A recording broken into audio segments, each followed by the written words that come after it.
আসসালামু আলাইকুম। আমি মোহাম্মদ হাসান জাফরি। আজকে আমি বেসিক্স অফ নার্ভাস সিস্টেম আগে একদিন ক্লাস নিয়েছিলাম, তো আজকে আমি তার দ্বিতীয় পর্ব শুরু করতে যাচ্ছি। আহ, তো আজকে আমাদের টপিকসগুলো যেগুলো যেগুলো হবে সেগুলো হচ্ছে ওভারভিউ এবং ক্লিনিক্যাল কোরিলেশন।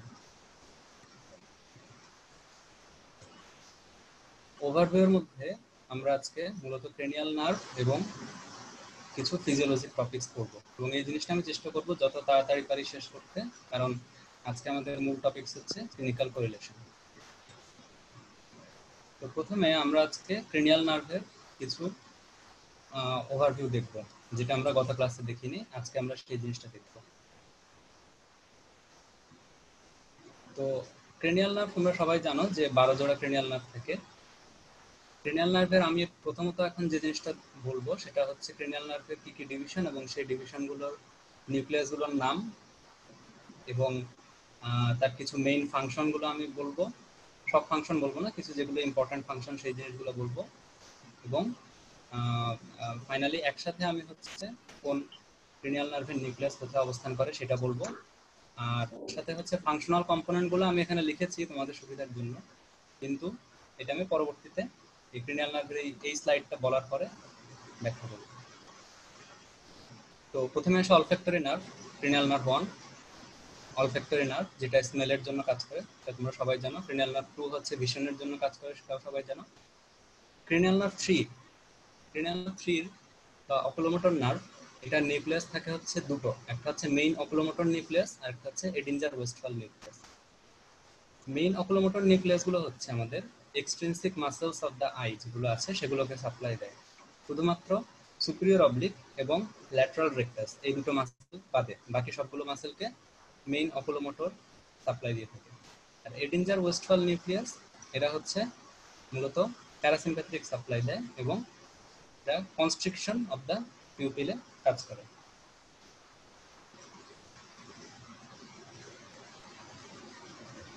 এরপর আমরা আসি cranial nerve 4, that means trochlear nerve.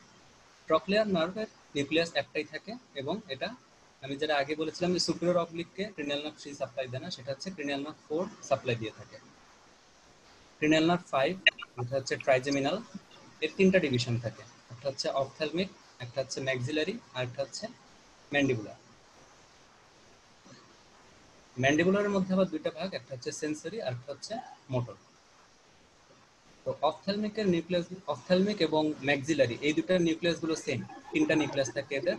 Main sensory nucleus, একটা হচ্ছে স্পাইনাল নিউক্লিয়াস, একটা হচ্ছে মেজেনসেফালিক নিউক্লিয়াস।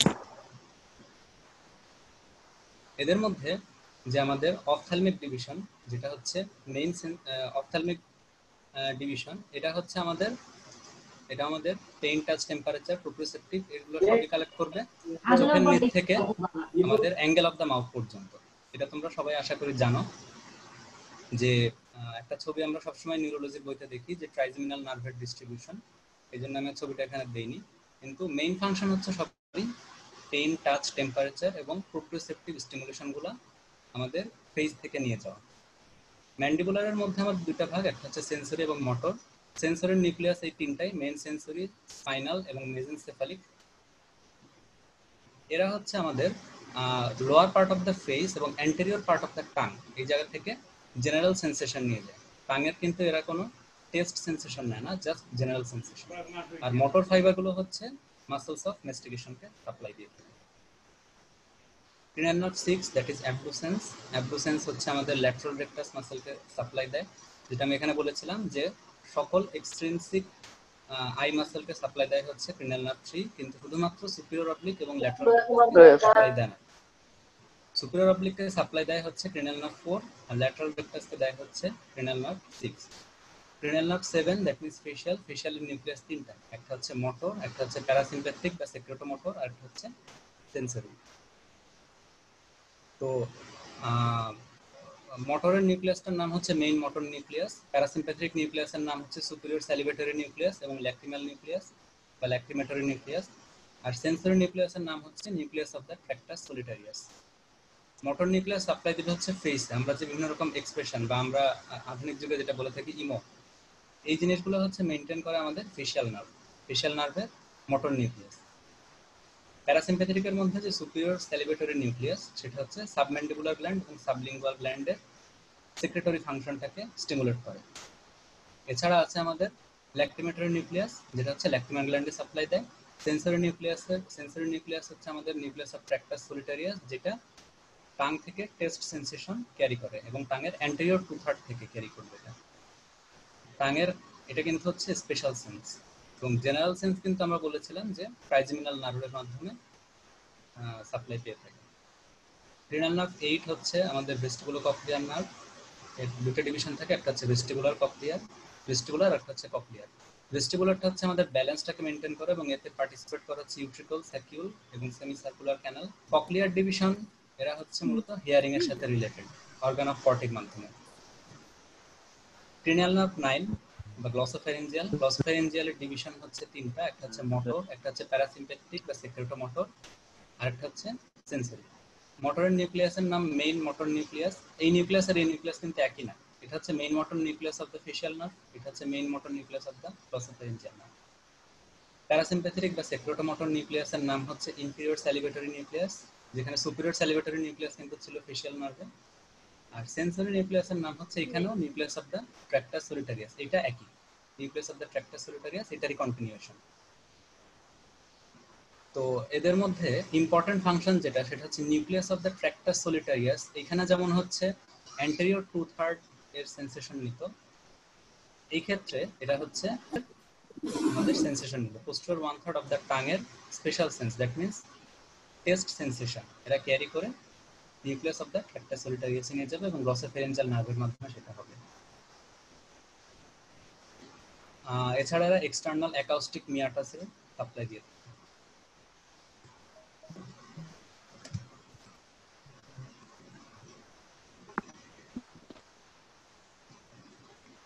তো আমরা এখন এর পরবর্তী ক্রেনিয়াল নার্ভে যাই, সেটা হচ্ছে ক্রেনিয়াল নার্ভ 10। তো ক্রেনিয়াল নার্ভ 10 হচ্ছে ভেগাস নার্ভ। তোমরা সবাই জানো ভেগাস নার্ভের তিনটা পোর্শন। প্রথম পোর্শন হচ্ছে মোটর, এরপর হচ্ছে প্যারাসিম্প্যাথেটিক, এরপর সেন্সরি। তো মোটর নিউক্লিয়াসের মোটর ডিভিশনের নিউক্লিয়াস হচ্ছে মেইন মোটর নিউক্লিয়াস, এটাও কিন্তু ডিফারেন্ট নিউক্লিয়াস একটা। প্যারাসিম্প্যাথেটিক ডিভিশনের নিউক্লিয়াস হচ্ছে ডরসাল নিউক্লিয়াস অফ ভেগাস, আর সেন্সরি ডিভিশনের নিউক্লিয়াস হচ্ছে nucleus of the tractus solitarius. That means nucleus of tractus solitarius কিন্তু আমাদের ফেশিয়াল নার্ভ, গ্লসোফ্যারিঞ্জিয়াল নার্ভ এবং ভেগাস নার্ভ তিনটারই সেন্সেশন ক্যারি করে আমাদের নিউক্লিয়াসে পৌঁছে দিয়ে থাকে। তো এগুলোর ফাংশনের মধ্যে আমি ফাংশন এখানে খুব বেশি যাব না, কিন্তু ইম্পর্টেন্ট ফাংশন এখানেও নিউক্লিয়াস অফ দ্য ট্র্যাক্টাস সলিটারিয়াস, যেটা হচ্ছে আমাদের টেস্ট সেন্সেশন ক্যারি করবে posterior most part of the tongue, that means anterior 2/3 হচ্ছে facial nerve, middle 1/3 হচ্ছে posterior 1/3 হচ্ছে আমাদের গ্লসোফ্যারিঞ্জিয়াল নার্ভ, এবং posterior most part যে জায়গাটা আমরা বলে থাকি হচ্ছে এপিগ্লটিস বা এই রিজিয়নটা, এটা হচ্ছে ভেগাস নার্ভের মাধ্যমে সাপ্লাই পায়। এজন্য অনেক সময় কিন্তু এপিগ্লটিসে আমরা যখন স্টিমুলেশন দিই তখন কিন্তু আমাদের অনেক সময় ভমিটিং রিফ্লেক্স হয়। তার কারণ হচ্ছে এই জিনিসটাই যে এপিগ্লটিসকেও আমাদের ভেগাস নার্ভ সাপ্লাই দিচ্ছে, আবার আমাদের যে স্টমাক এবং জিআইটি অর্গানগুলো এগুলোকেও আমাদের ভেগাস নার্ভ সাপ্লাই দিচ্ছে। তো এপিগ্লটিস স্টিমুলেশন দিলে অনেক সময় এইসব জায়গায় স্টিমুলেশন পেয়ে স্টমাক থেকে আমাদের কন্টেন্টগুলো উঠে এসে ভমিটিং রিফ্লেক্স তৈরি করতে পারে। আচ্ছা, এরপর আমি আসি হচ্ছে ক্রেনিয়াল নার্ভ 11। ক্রেনিয়াল নার্ভ 11 এর নাম হচ্ছে spinal part of the accessory nerve. তো ক্রেনিয়াল নার্ভ 11 এর মধ্যে আমরা আসলে অ্যাকচুয়ালি এটা দুইটা পার্ট, একটা হলো ক্রেনিয়াল পার্ট আর একটা হলো spinal part.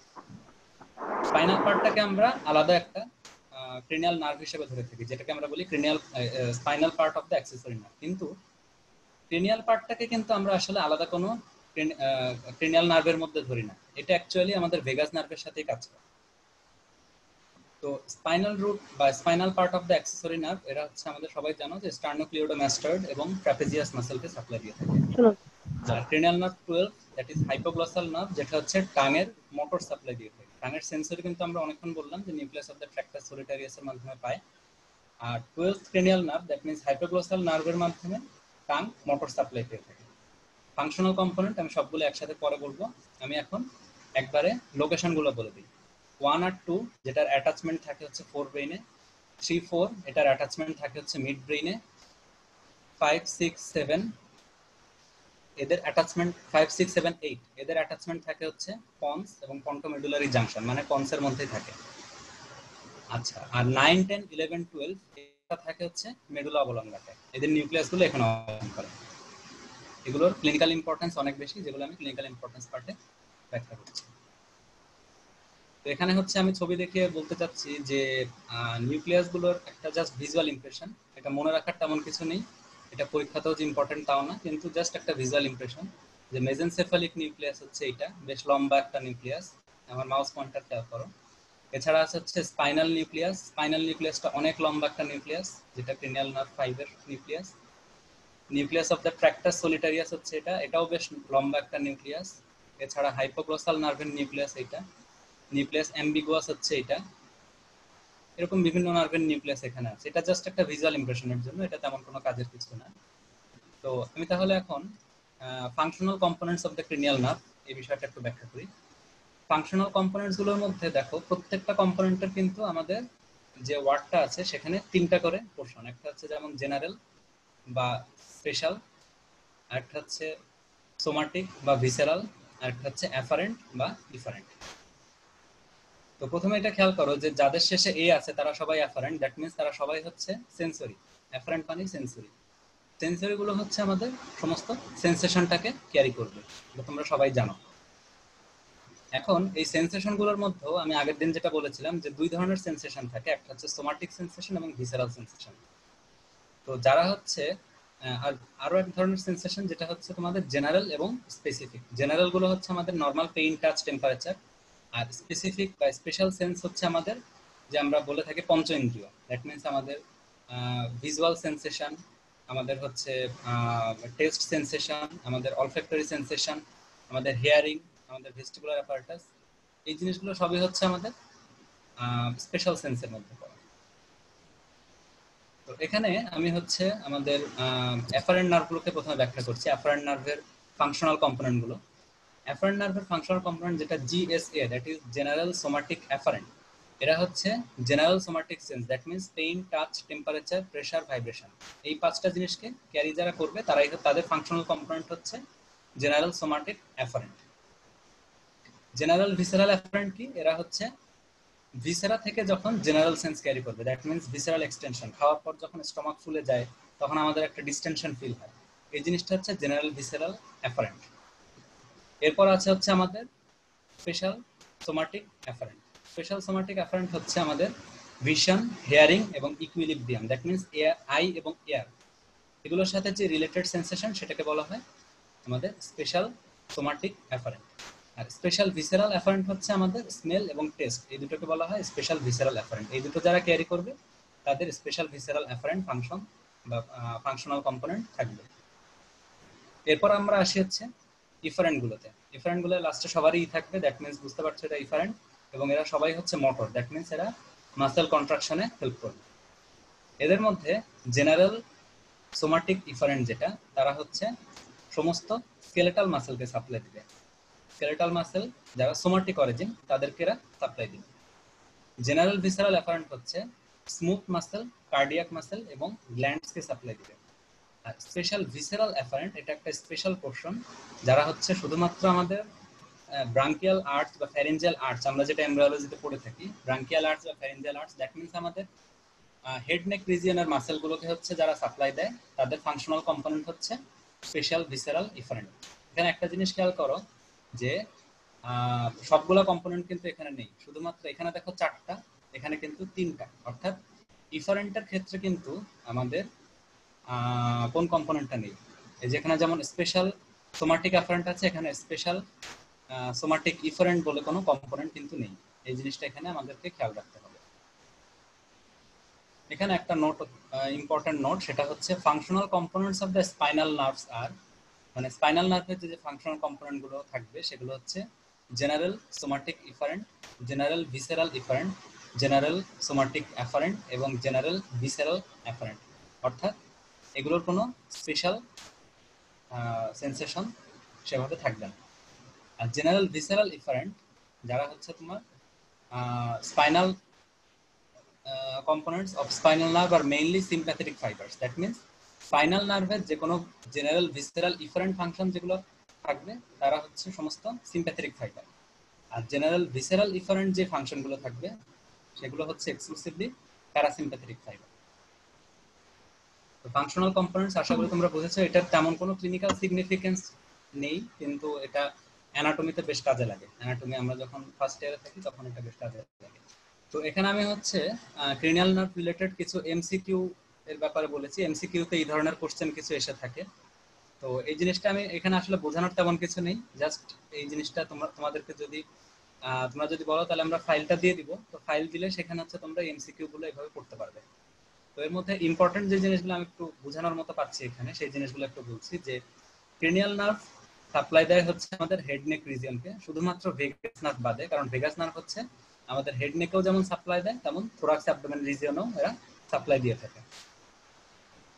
motor nuclei are connected to corticonuclear fibers from the motor area of the both cerebral cortex. That means আমাদের যে আমি এতক্ষণ যে নিউক্লিয়াস গুলোর কথা বললাম ক্রেনিয়াল নার্ভ নিউক্লিয়াই, এই ক্রেনিয়াল নার্ভ নিউক্লিয়াই গুলো কিন্তু সবই লোয়ার মোটর নিউরন। এর উপরে থাকে হচ্ছে আপার মোটর নিউরন, এবং এই আপার মোটর নিউরন থেকে লোয়ার মোটর নিউরনের যে কানেকশন সেটাকে বলা হয় কর্টিকোনিউক্লিয়ার ফাইবার। এবং মোটর নার্ভের ক্ষেত্রে এগুলো সমস্তই আমাদের মোটর এরিয়া, যেটা আমরা ব্রেইনের 4 নম্বর এরিয়া, সেই এরিয়া থেকে এই ফাইবারগুলো এসে আমাদের এই ক্রেনিয়াল নার্ভের নিউক্লিয়াসের উপরে সিনাপস করবে শুধুমাত্র। এবং এরা হচ্ছে বাইল্যাট্রাল, দুই দিক থেকেই কিন্তু আসবে, বোথ সেরেব্রাল কর্টেক্স। অর্থাৎ আমার ফেশিয়াল নার্ভের যে ডান দিকের নিউক্লিয়াসটা, ফেশিয়াল নার্ভের ক্ষেত্রে এটা ব্যতিক্রম, কিন্তু যেমন ট্রাইজেমিনাল নার্ভের যে ডান দিকের নিউক্লিয়াসটা থাকবে সেটা কিন্তু আমাদের ডান দিকের সেরেব্রাল কর্টেক্স এবং বাম দিকের সেরেব্রাল কর্টেক্স দুইটা থেকেই সাপ্লাই পাবে। শুধুমাত্র ফেশিয়াল এবং হাইপোগ্লোসাল নার্ভ, এই দুটো ক্রেনিয়াল নার্ভের ক্ষেত্রে এরা বাইল্যাট্রাল আপার মোটর নিউরন সাপ্লাই পায় না, যেটা আমি ক্লিনিক্যাল কোরিলেশন টপিকস ব্যাখ্যা করার সময় বলবো। এছাড়া আছে হচ্ছে আমাদের তোমরা এগুলো সবাই জানো যে pure motor, pure sensory, mix, এগুলো নিয়ে আমি আলাদা করে এখন কিছু বলতে চাচ্ছি না। এগুলা তোমরা হচ্ছে সবাই মোটামুটি জানো, এবং এগুলো মেইনলি আমি এখানে লিখেছি এমসিকিউ এর জন্য। এগুলো এমসিকিউ এর জন্য, এগুলো বুঝার তেমন কিছু না। প্যারাসিম্প্যাথেটিক ক্যারিং হচ্ছে আমাদের 3, 7, 9, 10। স্পেশাল সেন্স ক্যারিং হচ্ছে আমাদের 1, 2, 7, 8, 9, 10। স্পেশাল ভিসেরাল ইফারেন্ট কম্পোনেন্ট থাকবে হচ্ছে আমাদের যেগুলো আর্চ মাসেলকে সাপ্লাই দিবে। দ্যাট মিন্স আমি একটু আগে বললাম যে ফ্যারিঞ্জিয়াল আর্চ বা ব্রাঙ্কিয়াল আর্চ, এগুলোর মধ্যে আমাদের 5-3, দ্যাট মিন্স হচ্ছে আমাদের ট্রাইজেমিনাল নার্ভের 3 নম্বর ডিভিশন, দ্যাট মিন্স আমাদের ম্যান্ডিবুলার নার্ভ। এছাড়া আছে আমাদের facial nerve, glossopharyngeal nerve, vagus nerve এবং অ্যাক্সেসরি নার্ভ। আচ্ছা, এছাড়া একটা ইম্পর্টেন্ট ইনফরমেশন হচ্ছে olfaction is the first sense to develop, vision is the second sense to develop. এই জিনিসগুলো আমি মূলত ওই যে এমসিকিউ যেটা বলছিলাম সেই এমসিকিউ এর কন্টিনিউশন। এখানে আমি হচ্ছে কতগুলো আমাদের যে ক্রেনিয়াল নার্ভ সেগুলোর সাথে রিলেটেড যে গ্যাংলিয়ন গুলো আছে সেগুলোর নাম একটু উল্লেখ করেছি। এগুলো অনেক সময় এমসিকিউতে আসে যে কোন ক্রেনিয়াল নার্ভের সাথে কোন গ্যাংলিয়ন রিলেটেড। তো সেই হিসেবে আমাদের ট্রাইজেমিনাল নার্ভের সাথে রিলেটেড গ্যাংলিয়ন হচ্ছে ট্রাইজেমিনাল বা সেমিলুনার বা গ্যাসেরিয়ান গ্যাংলিয়ন। ফেশিয়াল নার্ভের সাথে হচ্ছে আমাদের জেনিকুলেট গ্যাংলিয়ন বা টেরিগোপ্যালাটাইন গ্যাংলিয়ন এবং ম্যান্ডিবুলার গ্যাংলিয়ন। এদের মধ্যে টেরিগোপ্যালাটাইন গ্যাংলিয়নটা হচ্ছে আমাদের প্যারাসিম্প্যাথেটিক গ্যাংলিয়ন, জেনিকুলেট গ্যাংলিয়ন হচ্ছে সেন্সরি গ্যাংলিয়ন, আর ট্রাইজেমিনাল নার্ভের যে গ্যাসেরিয়ান গ্যাংলিয়ন ছিল সেটাও সেন্সরি গ্যাংলিয়ন। এরপর আমরা আসি ভেস্টিবুলোকক্লিয়ার নার্ভ। ভেস্টিবুলোকক্লিয়ার নার্ভের মধ্যে আমাদের দুটা গ্যাংলিয়ন, একটা হচ্ছে ভেস্টিবুলার গ্যাংলিয়ন, একটা হচ্ছে স্পাইরাল গ্যাংলিয়ন। ভেস্টিবুলার গ্যাংলিয়নটা মূলত সেন্সরি, স্পাইরাল গ্যাংলিয়নও সেন্সরি। ভেস্টিবুলার গ্যাংলিয়নের একটা নাম হচ্ছে স্কারপাস গ্যাংলিয়ন। গ্লসোফেরিঞ্জিয়াল নার্ভের যে নিউক্লিয়াসগুলো থাকে, এটা আমি আগেই বলেছি যে সুপিরিয়র এবং ইনফিরিয়র স্যালিভেটরি নিউক্লিয়াসের মধ্যে এখানে দুটো গ্যাংলিয়ন থাকে, একটা হচ্ছে সুপিরিয়র এবং ইনফিরিয়র গ্যাংলিয়ন, এবং আরেকটা হচ্ছে ওটিক গ্যাংলিয়ন। এদের সাথে গ্লসোফেরিঞ্জিয়াল নার্ভের কানেকশন। ভেগাস নার্ভের কানেকশন হচ্ছে সুপিরিয়র এবং ইনফিরিয়র গ্যাংলিয়ন। সুপিরিয়র গ্যাংলিয়নের নাম হচ্ছে জুগুলার গ্যাংলিয়ন এবং ইনফিরিয়র গ্যাংলিয়নের নাম হচ্ছে নোডোস গ্যাংলিয়ন। এছাড়া ইন্ট্রামিউরাল গ্যাংলিয়ন, যেটা আমি আগের ক্লাসেই বলেছি যে এরা হচ্ছে আমাদের বিভিন্ন ভিসেরার গায়ে লেগে থাকে এবং প্যারাসিম্প্যাথেটিক সাপ্লাই দিয়ে থাকে। আর দুটো অত্যন্ত ইম্পর্টেন্ট ইনফরমেশন যেটা এমসিকিউতে অনেক সময় আসে, একটা হচ্ছে ট্রক্লিয়ার নার্ভ, এটা হচ্ছে মোস্ট স্লেন্ডার, দ্যাট মিন্স এটা সবচেয়ে চিকন নার্ভ, এবং ইনজুরি এদেরকে সবচেয়ে সহজে ইনজুরি করা সম্ভব। এবং এদের আরেকটা অত্যন্ত ইম্পর্টেন্ট ক্যারেক্টারিস্টিক্স হচ্ছে এরা কমপ্লিট ডিকাসেশন করে। যদিও সমস্ত ক্রেনিয়াল নার্ভ হচ্ছে লোয়ার মোটর নিউরন, কিন্তু trochlear nerve lower motor neuron হওয়ার পরও complete decussation, that means completely opposite সাইডে এরা সাপ্লাই দিয়ে থাকে। তো এরপর আরেকটা ইম্পর্টেন্ট ইনফরমেশন হচ্ছে আমাদের ভেগাস নার্ভ, যেটা হচ্ছে আমাদের লংগেস্ট ক্রেনিয়াল নার্ভ হচ্ছে ভেগাস নার্ভ। আর ট্রাইজেমিনাল নার্ভ হচ্ছে আমাদের লার্জেস্ট বললে বলতে হবে ট্রাইজেমিনাল নার্ভ, আর লংগেস্ট বললে হচ্ছে ভেগাস নার্ভ। আর আরো দুটো ইম্পর্টেন্ট ইনফরমেশন ফর এমসিকিউ, সমস্ত টাং মাসেলকে সাপ্লাই দেয় হচ্ছে হাইপোগ্লোসাল নার্ভ, শুধুমাত্র প্যালাটোগ্লোসাস বাদে এদেরকে সাপ্লাই দেয় হচ্ছে অ্যাক্সেসরি নার্ভ। সমস্ত ল্যারিংস মাসেলকে সাপ্লাই দেয় হচ্ছে রিকারেন্ট ল্যারিঞ্জিয়াল নার্ভ, যেটা ব্রাঞ্চ অফ ভেগাস নার্ভ, কিন্তু শুধুমাত্র পিকোথাইরয়েড মাসেল যেটা ল্যারিংসের, এটাকে সাপ্লাই দেয় হচ্ছে এক্সটার্নাল ল্যারিঞ্জিয়াল নার্ভ।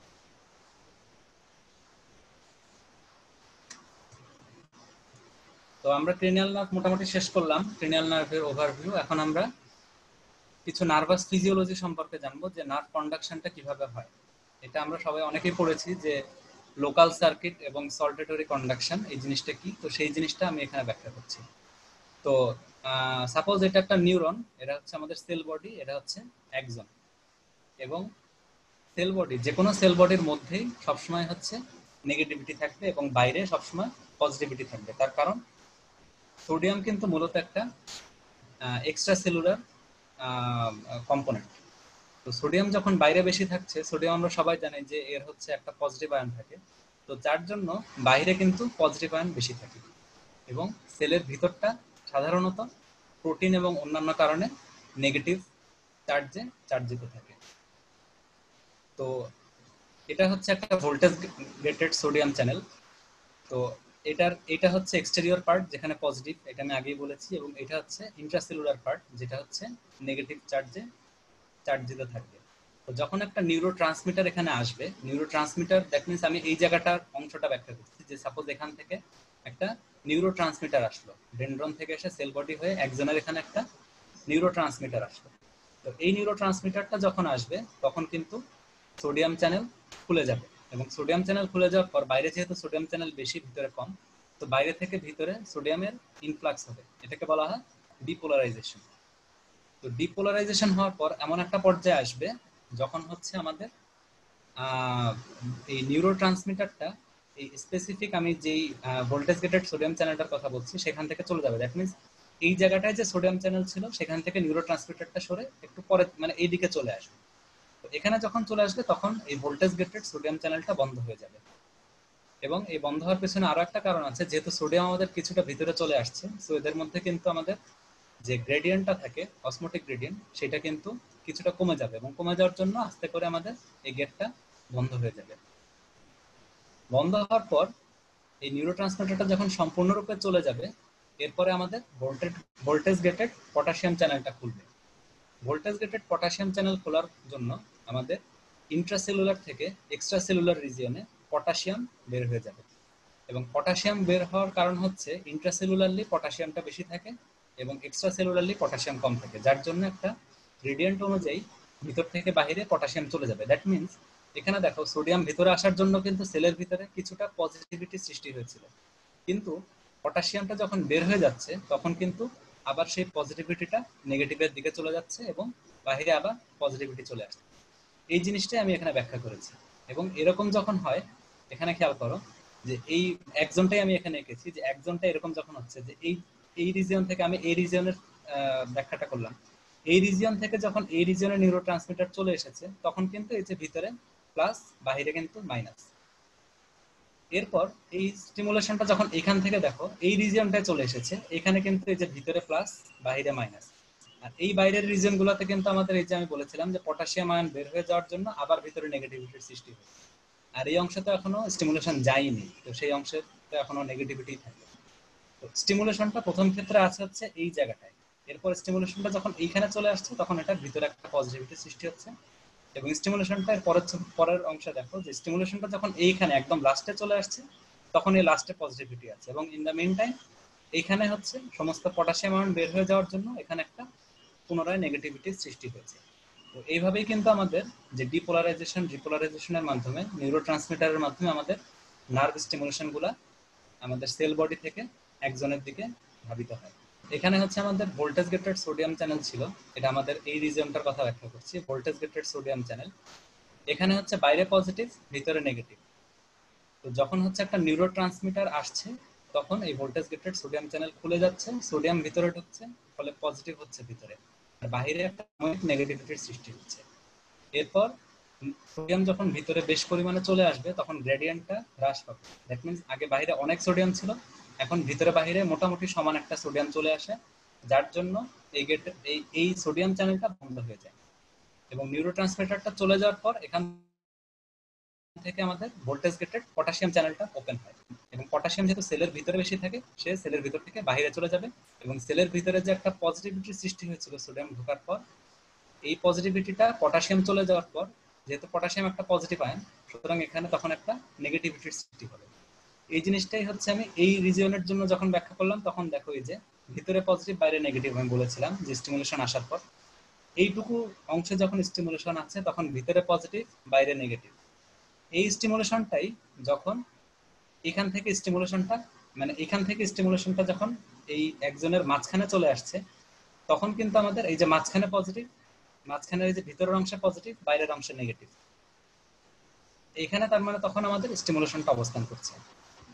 এই রিজিয়নটা যেখান থেকে অলরেডি স্টিমুলেশনটা পাস করে এসেছে সেখানে কিন্তু এই যে আমি বলেছিলাম যে স্টিমুলেশন পাস করে যাওয়ার পর কিন্তু রিপোলারাইজেশন, এই রিজিয়নটা তখন রিপোলারাইজেশন হয়ে গেছে। দ্যাট মিন্স পটাশিয়াম আয়ন ভিতর থেকে বাইরে চলে গিয়েছে, যার জন্য এই রিজিয়নটা আবার নেগেটিভ হয়ে গিয়েছে, আগেও যেমন নেগেটিভ ছিল আবার নেগেটিভ হয়ে গিয়েছে। এই স্টিমুলেশনটাই যখন এই মাঝখানে ছিল, মাঝখান থেকে যখন শেষে চলে আসছে নিউরোট্রান্সমিটার বা স্টিমুলেশন এটা, তখন অ্যাজ ইউজুয়াল ভিতরে পজিটিভ আসছে কারণ ভিতরে আমাদের সোডিয়াম আয়ন ঢুকছে তখন।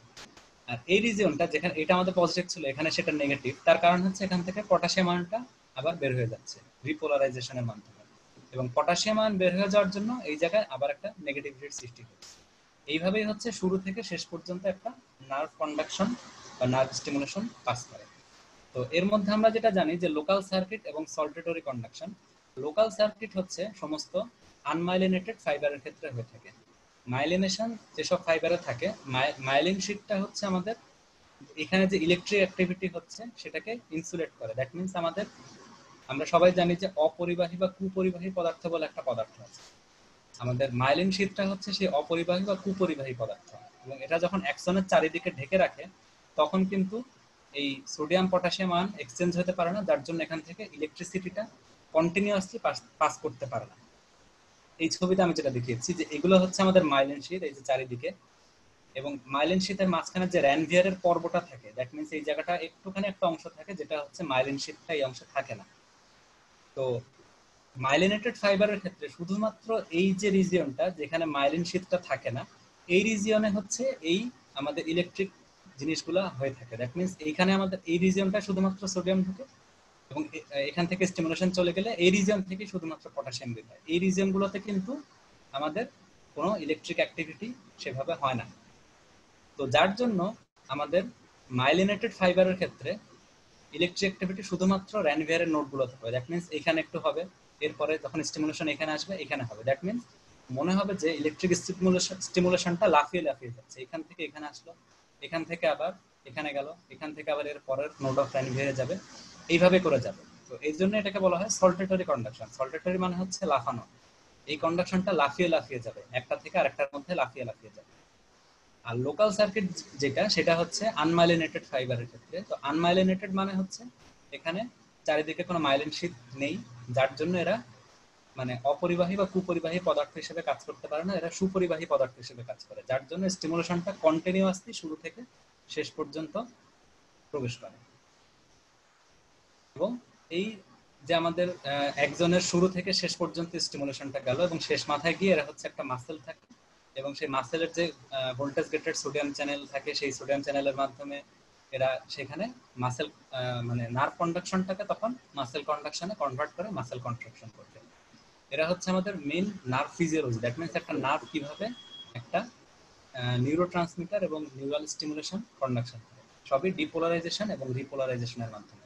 এবং লোকাল সার্কিটটা হচ্ছে যেহেতু মানে কন্টিনিউয়াসলি এখান থেকে এই মাথা থেকে ওই মাথায় যেতে হচ্ছে, পুরাটাতে হচ্ছে সাপ্লাই দিতে হচ্ছে। তার জন্য লোকাল সার্কিটটা হচ্ছে স্লো মেথড। কিন্তু সল্টেটরি কন্ডাকশন যেহেতু শুধুমাত্র এইটুকু জায়গাতে আমাদের ইলেকট্রিক অ্যাক্টিভিটি হচ্ছে, আবার পরে এইটুকু জায়গাতে হচ্ছে, মাঝখানে অংশে ইলেকট্রিক অ্যাক্টিভিটি করা লাগছে না, তো যার জন্য এরা লাফিয়ে লাফিয়ে যাচ্ছে ইলেকট্রিক স্টিমুলেশনটা, এবং এর জন্য এরা হচ্ছে ফাস্ট কন্ডাকশন। সল্টেটরি কন্ডাকশন হচ্ছে ফাস্ট এবং লোকাল সার্কিট হচ্ছে স্লো। আমরা পরের স্লাইডে যাই। এখন আমাদের আজকের মেইন টপিক যেটা হচ্ছে ক্লিনিক্যাল কোরিলেশন। ক্লিনিক্যাল কোরিলেশন সম্পর্কে আমি এখন আলোচনা করব, যে আমি এতক্ষণ গত ক্লাস এবং আজকের এতক্ষণ মিলে আমি যে জিনিসগুলো বললাম সেই জিনিসগুলোর সাপেক্ষে আমরা কিভাবে একটা ক্লিনিকে আমরা যখন একটা রোগী পাই তখন সেটা তাকে আমরা কিভাবে এই আমাদের এই নলেজগুলোর মাধ্যমে আমরা তার নিউরোলজিক্যাল ঝামেলাগুলো বা নিউরোলজিক্যাল যে ডিজিজগুলো আছে সেগুলো আমরা কিভাবে ধরতে পারবো। এখানে আমি কিন্তু আলাদা করে কোনো ডিজিজ পড়াবো না, জাস্ট অ্যানাটমি, ফিজিওলজি এগুলোর সাথে রিলেটেড মানে রিলেশনের মাধ্যমে আমরা কিভাবে ক্লিনিক্যালি জিনিসগুলোকে ডায়াগনোসিস করতে পারি। আমরা শুরু করছি।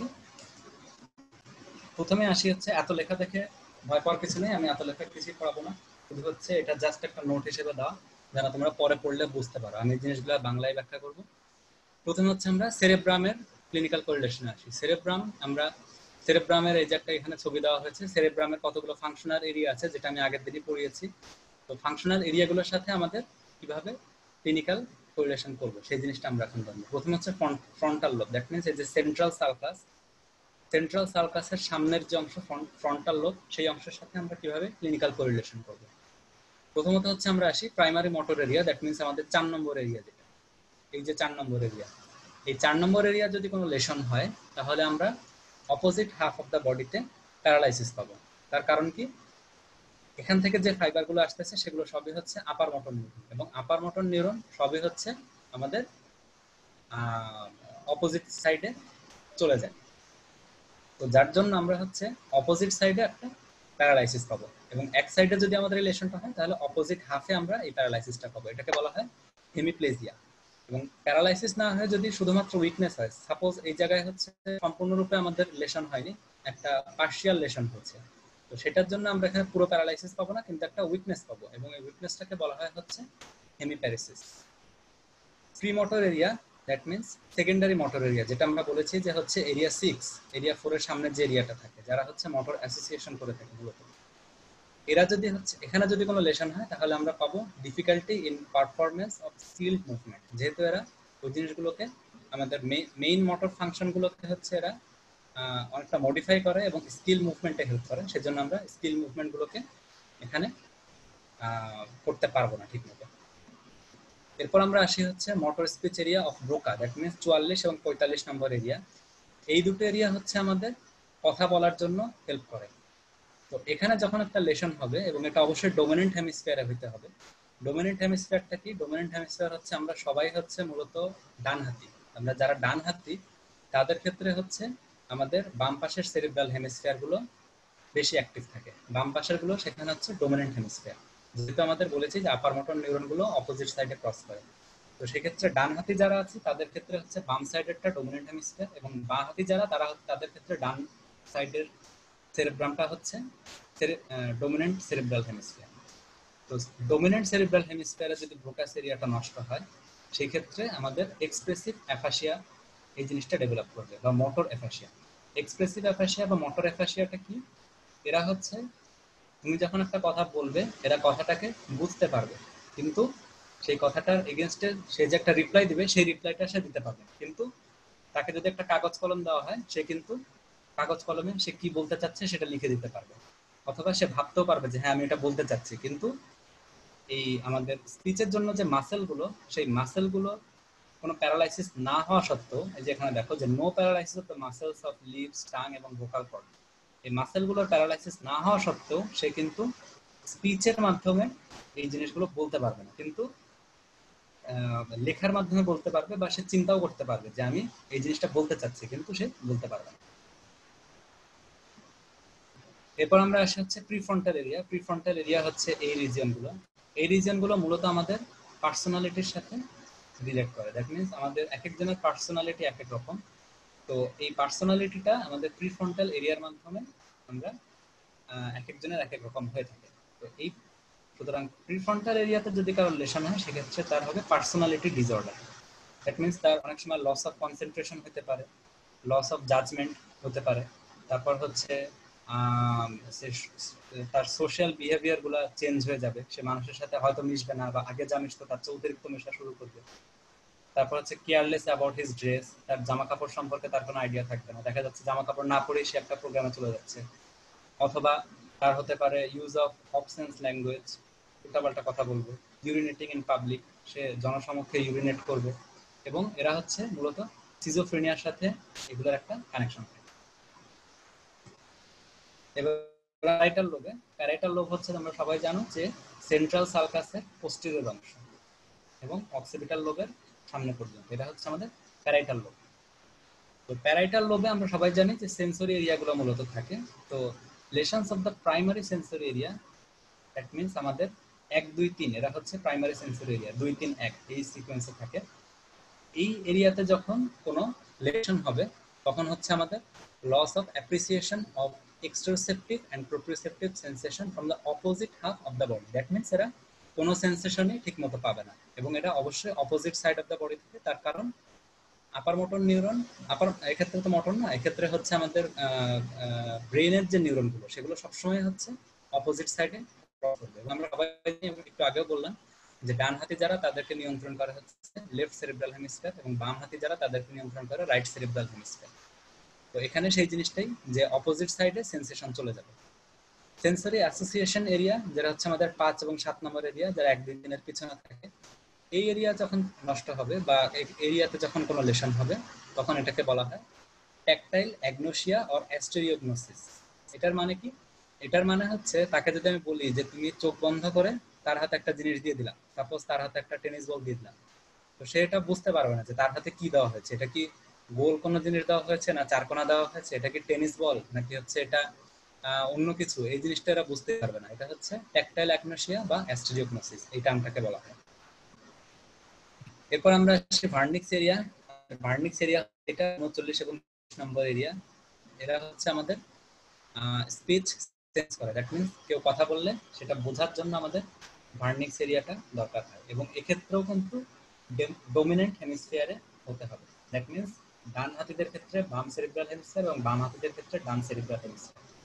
ভার্নিক্স এরিয়াতে যদি কারো লেশন হয় সেক্ষেত্রে তার হবে receptive sensory aphasia. That means সে তুমি যা সেটা বুঝতেই পারবে না, এবং যেহেতু ব্রোকাস এরিয়া আনএফেক্টেড থাকে সেজন্য তার কথা বলতে কোনো সমস্যা হবে না। তোমার কথা না বুঝলেও সে কথা বলতে পারবে, কিন্তু তুমি যা জিজ্ঞেস করছো সেটার রিপ্লাই হয়তো সে দিবে না, সে তার নিজের মনে নিজের মতো করে কথা বলবে, এবং এটা ফ্লুয়েন্ট স্পিচ হবে। মানে তার যে এখানে হচ্ছে কথা বাঁধবে বা কিছু সেরকম না, বরং সে কথা অনেক সুন্দর অনেক ভালোভাবে বলতে পারবে, কিন্তু কোঅর্ডিনেটেড কথা হবে না। দ্যাট মিনস তুমি একটা কিছু জিজ্ঞেস করলে তার অ্যান্সার সে দিতে পারবে না, সে জিনিসটা বুঝতে পারবে না কিন্তু বলতে পারবে। এটা হচ্ছে সেন্সরি বা রিসিপটিভ অ্যাফাসিয়া।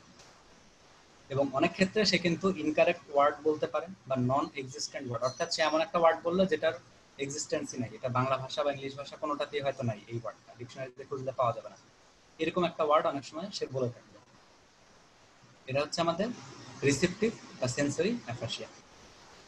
প্যারাইটাল এরিয়ার অন্যান্য বিভিন্ন রিজিয়ন আছে, এই রিজিয়নগুলোতে যখন কোনো লেশন হবে তখন তার বিভিন্ন রকম অন্যান্য অ্যাফাসিক ডিসঅর্ডার হতে পারে। যেমন অ্যালেক্সিয়া, অ্যালেক্সিয়া হচ্ছে সে পড়তে পারবে না কোনো কিছু, সে বলতে পারবে বুঝতে পারবে কিন্তু পড়তে পারবে না। অ্যাগ্রাফিয়া যে হচ্ছে কোনো কিছু লিখতে পারে না।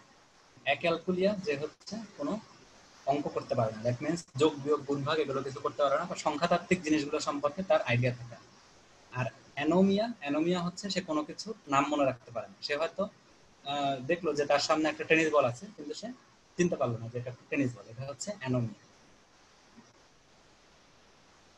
তো যখন কারোর বোথ ব্রোকাস এরিয়া এবং ভার্নিক্স এরিয়াতে লেশন হবে তখন এটা খুব সহজে বোঝা যাচ্ছে যে সে কথা বুঝতেও পারবে না, কথা বলতেও পারবে না। এটাকে বলা হয় গ্লোবাল অ্যাফেসিয়া। দ্যাট মিনস সে কথা থেকে সম্পূর্ণ রকম বিচ্ছিন্ন।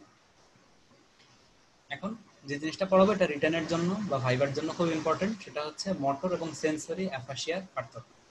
That means Broca's area lesson এবং ভার্নিক্স এরিয়া লেশনের পার্থক্য। ব্রোকাস এরিয়া লেশন তোমরা সবাই জানো, ব্রোকাস এরিয়া দ্যাট মিনস 44-45 রিজিয়নে হবে। আর ভার্নিক্স এরিয়ার লেশনটা হচ্ছে 22, 39, 40, মেনলি 39, 40। এই রিজিয়নে যখন কোনো লেশন হবে এটাকে বলা হয় ভার্নিক্স অ্যাফাসিয়া। এক্ষেত্রে মোটরের ক্ষেত্রে স্পিচ থাকবে না বলতে গেলে, কিন্তু সেন্সরের ক্ষেত্রে সে কথা বলতে পারবে, তার স্পিচ থাকবে।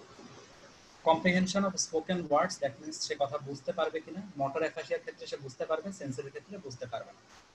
Ability to read, right and calculate, সাধারণত মোটরের ক্ষেত্রে এটা ইনট্যাক্ট থাকবে, কিন্তু সেন্সরের ক্ষেত্রে তার লস থাকবে, তার কারণ তার কোনো ইনপুটই নেই।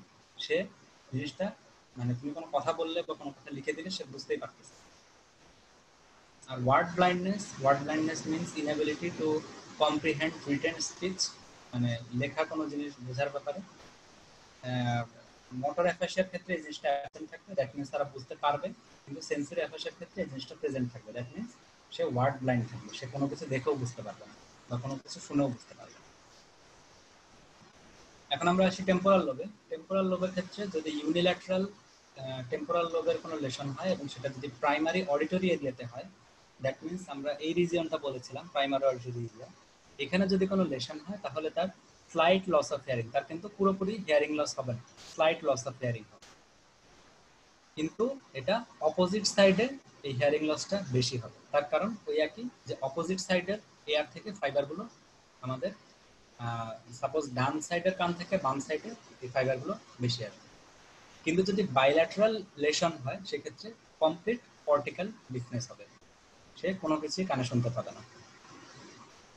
এবং লেশনারি অডিটরি এরিয়া, দ্যাট মিনস এই প্রাইমারি অডিটরি এরিয়ার চারিদিকে যে এরিয়াগুলো থাকে সেকেন্ডারি অডিটরি এরিয়া, এই অডিটরি এরিয়াগুলো যদি কারোর লেশন হয় সেক্ষেত্রে তার ওয়ার্ড ডিফনেস থাকবে, দ্যাট মিনস তার অডিটরি ভার্বাল অ্যাগনোসিয়া, এই টার্মটাকে বলা হয় auditory verbal agnosia. That means সে কোনো কথা শুনে বুঝতে পারবে না। আচ্ছা, তো আমরা এখন অক্সিপিটাল লোবে আসি। অক্সিপিটাল লোবের মধ্যে আমরা মেইনলি জানি যে এরা ভিজুয়াল সেন্সেশনের সাথে রিলেটেড। তো প্রাইমারি ভিজুয়াল এরিয়া যখন এফেক্টেড হবে, দ্যাট মিনস 17 নম্বর এরিয়াটা যখন এফেক্টেড হবে, এই 17 নম্বর এরিয়া এফেক্টেড হলে অপোজিট ভিজুয়াল ফিল্ডে সে দেখতে পাবে না। দ্যাট মিনস অপোজিট ভিজুয়াল ফিল্ডটা, আমি এটা যখন একটু ক্রেনিয়াল নার্ভের একটু ব্যাখ্যা করবো তখন আমি এই জিনিসটা বলবো।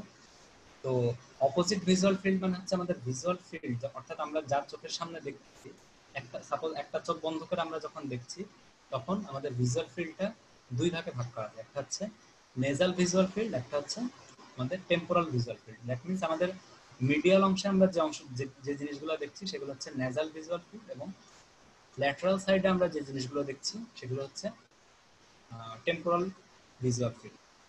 তো এখানে হচ্ছে অপোজিট ভিজুয়াল ফিল্ডে আমাদের primary visual area, opposite visual ফিল্ডে এই জিনিসটা আমরা ব্লাইন্ডনেস পাবো। এটা আমি ক্রেনিয়াল নার্ভ ব্যাখ্যা করার সময় ছবি দিয়ে ব্যাখ্যা করব। এই টার্মটাকে বলা হয় ক্রসড হোমোনিমাস হেমিয়ানোপিয়া। এবং এখানে হচ্ছে কোয়াড্রানোপিক হেমিয়ানোপিয়া বলে একটা টার্ম আছে। কোয়াড্রানোপিক হচ্ছে আমি যেটা বলেছিলাম যে দুই ভাগে ভাগ করে আমি বলেছিলাম, এই দুই ভাগে ভাগ করার সাথে 4 ভাগে ভাগ করেও এই জিনিসটা হেমিয়ানোপিয়া হতে পারে না। এই জিনিসগুলো আমি সবই ছবি দিয়ে ব্যাখ্যা করবো, এগুলো এখানে এভাবে ব্যাখ্যা করলে জিনিসগুলো বুঝতে পারবো।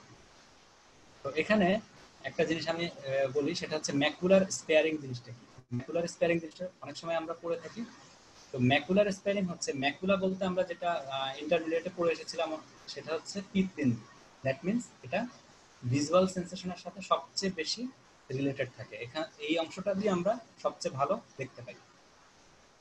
তো ম্যাকুলার এরিয়াটা হচ্ছে আমাদের এই যে অক্সিপিটাল রিজিয়নের একদম একদম কোনায়, একদম শেষ মাথায় হচ্ছে ম্যাকুলার রিজিয়নটা থাকে। মানে রেটিনার যে ম্যাকুলার রিজিয়ন সেটা একদমই শেষ মাথায় এসে কানেক্টেড থাকে। তো তার জন্য আমাদের যে ম্যাকুলার মানে ভিজুয়াল ফিল্ডের যে ম্যাকুলার অংশটা থাকবে, দ্যাট মিনস রেটিনার যে ম্যাকুলার পোর্শনটা থাকবে বা ম্যাকুলার পোর্শনটা থাকবে, সেই পোর্শনটা আমাদের যেই জিনিসগুলো দেখতে পাচ্ছে সেইটা অনেক সময় আমরা দেখতে পাবো, কিন্তু আলটিমেটলি সে কিন্তু চারিদিকে কিছুই দেখতে পাবে না, শুধুমাত্র রেটিনার মাঝখানে যে ম্যাকুলার অংশটা আছে সেই অংশ থেকে সে কিছু কিছু জিনিস দেখতে পাবে। একে বলা হয় ম্যাকুলার স্প্যারিং, অর্থাৎ সে ব্লাইন্ড হলেও সে কিছু অংশ দেখতে পায়। সেজন্য দেখবে কিন্তু যে রাস্তাঘাটে অনেক সময় ব্লাইন্ড মানুষ দেখা যায় যারা কিন্তু রাস্তায় চলতে পারে, তার কারণ কিন্তু অনেক সময় এটাই যে সে কিন্তু কমপ্লিট ব্লাইন্ড না, তার অনেক সময় হেমিয়ানোপিয়া থাকে, দ্যাট মিনস সে কিছু অংশ দেখতে পায় কিছু অংশ দেখতে পায় না, অথবা তার ম্যাকুলার স্প্যারিং থাকে। ম্যাকুলার স্প্যারিং বলতে রেটিনার যে ম্যাকুলা অংশটা সেই অংশটা তার ঠিক থাকে, বাকি অংশগুলোতে তার লেশন থাকে। তার কারণটা কি আমি এটা একটু আগে বললাম যে ম্যাকুলা অংশটা একদম পিছনে হচ্ছে ইমপ্রিন্টেড থাকে। তো অক্সিপিটাল রিজিয়নটা যখন কিছু অংশ ড্যামেজ হলো বা কিছু অংশ হলো অক্সিপিটাল রিজিয়নে স্ট্রোক হলো বা কিছু একটা হলো, তার জন্য হয়তো অক্সিপিটাল রিজিয়ন অনেকটাই ড্যামেজ হয়েছে, কিন্তু জাস্ট একটা পয়েন্ট ম্যাকুলা যে পিছনের পয়েন্টটা, এই পয়েন্টটা অনেক সময় হয়তো ড্যামেজ হয়। তো তার জন্য ম্যাকুলার স্পেয়ারিং খুব কমন একটা জিনিস, এটা অনেক সময় এই জন্য দেখা যায়। আর সেকেন্ডারি ভিজুয়াল এরিয়াটা হচ্ছে আমাদের প্রাইমারি ভিজুয়াল এরিয়ার চারিদিকের অংশগুলো। এখানে যখন লেশন হবে তখন হচ্ছে loss of ability to recognise objects, that means visual agnosia, সে চোখে দেখে সেই জিনিসটা বুঝতে পারবে না। এটাকে বলা হয় সেকেন্ডারি ভিজুয়াল এরিয়ার লেশনের জন্য ভিজুয়াল অ্যাগনোসিয়া, এবং এরাও অপোজিট ফিল্ড অফ ভিশনের ক্ষেত্রে এই জিনিসটা দেখা যায়।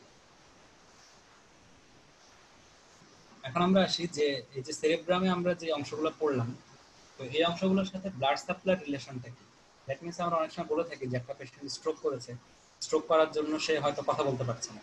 আরেকটা পেশেন্ট স্ট্রোক করেছে, স্ট্রোক করার জন্য সে হয়তো ঠিক মতো চোখে দেখতে পাচ্ছে না।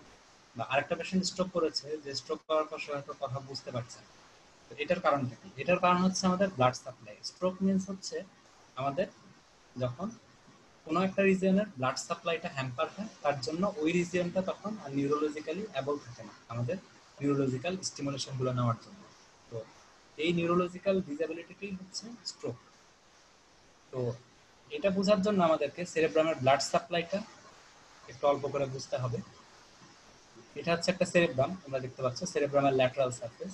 এই ল্যাটারাল সারফেসের এই যে দেখো টেম্পোরাল লোবের মধ্যখান দিয়ে এই রিজিয়নটা, এই যে প্যারাইটাল লোবের অংশ এবং ফ্রন্টাল লোবের অংশ, উপরের একটা স্ট্রিপ বাদে এই যে লাল অংশটা, এই অংশটাকে সাপ্লাই দেবে হচ্ছে মিডল সেরেব্রাল আর্টারি।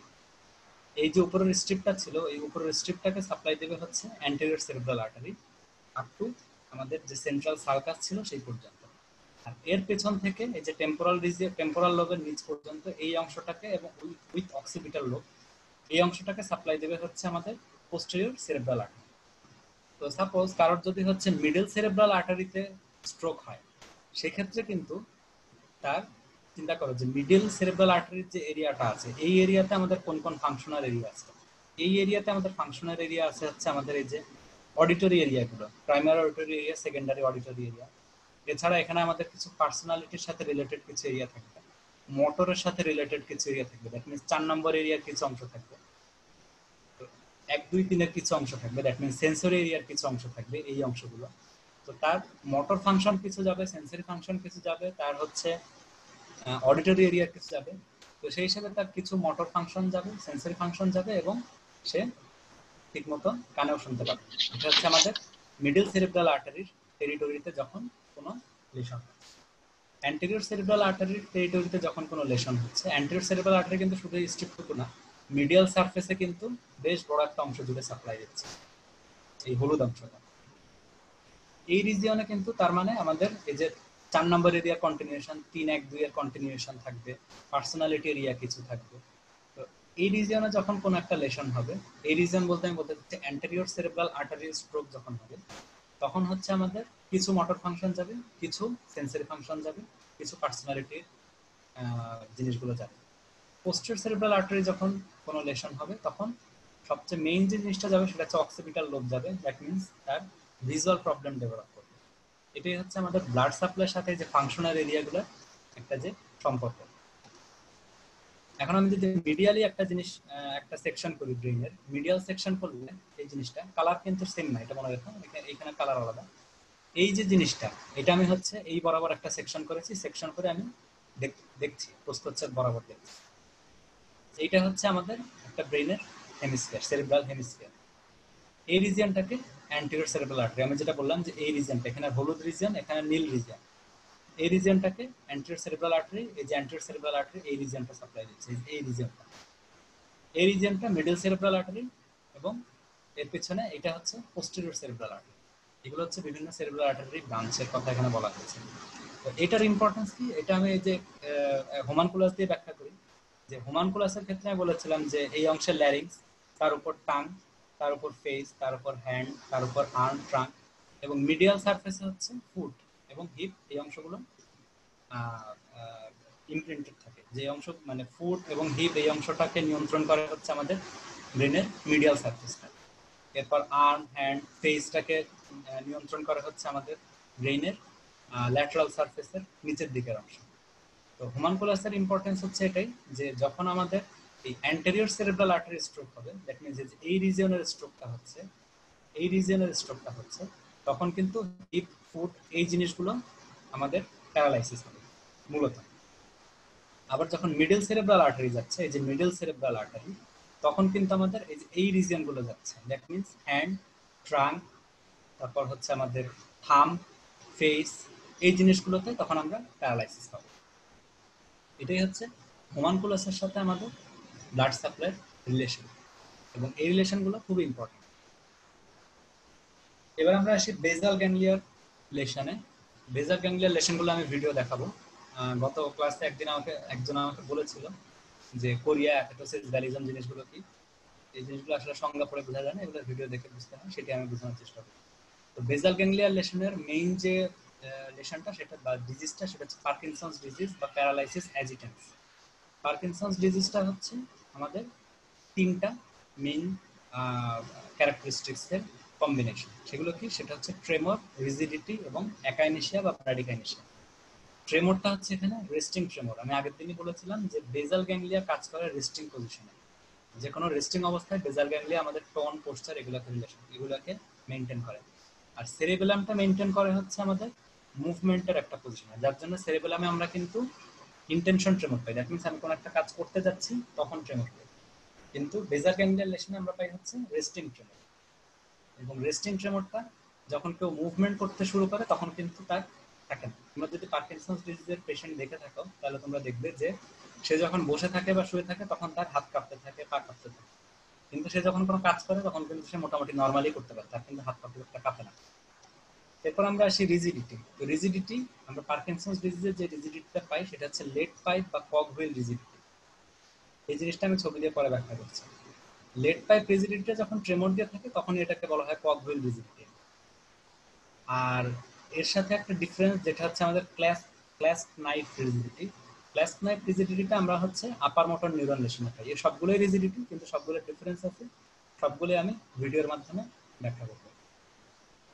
এছাড়া আর কি কি আমরা লেশন পাই পার্কিনসন্স ডিজিজের? এই লেশনগুলো বাদে আমরা বেজাল গ্যাংলিয়ার লেশনে আরো কিছু সাইন সিম্পটম পাই, যেমন হচ্ছে কোরিয়া, অ্যাথেটোসিস এবং ব্যালিসমাস। কোরিয়া, এগুলো কোনোটারই আমি সংজ্ঞা বলবো না, তার কারণ সংজ্ঞাটা খুব পেঁচানো সংজ্ঞা, যেটা আমরা কেউই বুঝি না, আমি নিজেও ঠিক মতো বুঝি না। ওই জন্য আমি এখানে ভিডিও দেখাবো। তো এখানে কোরিয়ার মধ্যে আমি একটা জিনিস বলবো, সেটা হচ্ছে কোরিয়া দুই ধরনের হয়, একটা হচ্ছে সাইডেনহামস কোরিয়া, একটা হচ্ছে হান্টিংটনস কোরিয়া। সাইডেনহামস কোরিয়াটা হচ্ছে রিউমেটিক ফিভারে পাওয়া যায়, রিউমেটিক ফিভারের একটা মেজর ক্রাইটেরিয়া এটা। আর হান্টিংটনস ডিজিজে হচ্ছে হান্টিংটনস কোরিয়া পাওয়া যায়। অ্যাথেটোসিসে আমরা একটা রিডলিং মুভমেন্ট পাবো। রিডলিং মুভমেন্ট কি সেটা আমরা ভিডিওতে দেখবো, এবং এটা mainly distal segments of the লিম্বকে অ্যাটাক করবে। দ্যাট মিনস আমাদের ফিঙ্গার, আমাদের রিস্ট জয়েন্ট, এই জিনিসগুলোতে এরা এফেক্ট করবে। ব্যালিসমাস বা ব্যালিজম, এরা হচ্ছে একটা ভায়োলেন্ট মুভমেন্ট। দ্যাট মিনস এই ব্যালিসমাসের কোনো পেশেন্টের পাশে যদি তুমি থাকো, খুব সম্ভাবনা থাকবে যে তুমি তার কাছ থেকে মার খাবে। এটা হচ্ছে ব্যালিসমাস। ব্যালিসমাসের হচ্ছে মেইন জিনিস যেটা হচ্ছে ভায়োলেন্ট একটা ভার্স থাকে, এবং এটার একটা অত্যন্ত ইম্পর্টেন্ট জিনিস হচ্ছে এরা প্রক্সিমাল মাসকুলেচারকে এফেক্ট করবে। অ্যাথেটোসিস হচ্ছে ডিস্টাল মাসকুলেচার, ব্যালিজম হচ্ছে প্রক্সিমাল মাসকুলেচারকে এফেক্ট করবে।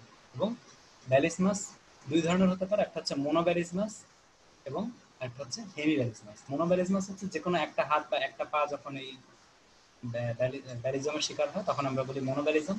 আর হেমিব্যালিজম হচ্ছে যখন টোটাল এক সাইড, হয় ডান সাইড বা বাম সাইড, টোটাল ডান সাইডের হাত পা বা বাম সাইডের হাত পা যখন এফেক্টেড হয় তখন আমরা বলি ব্যালিসমাস।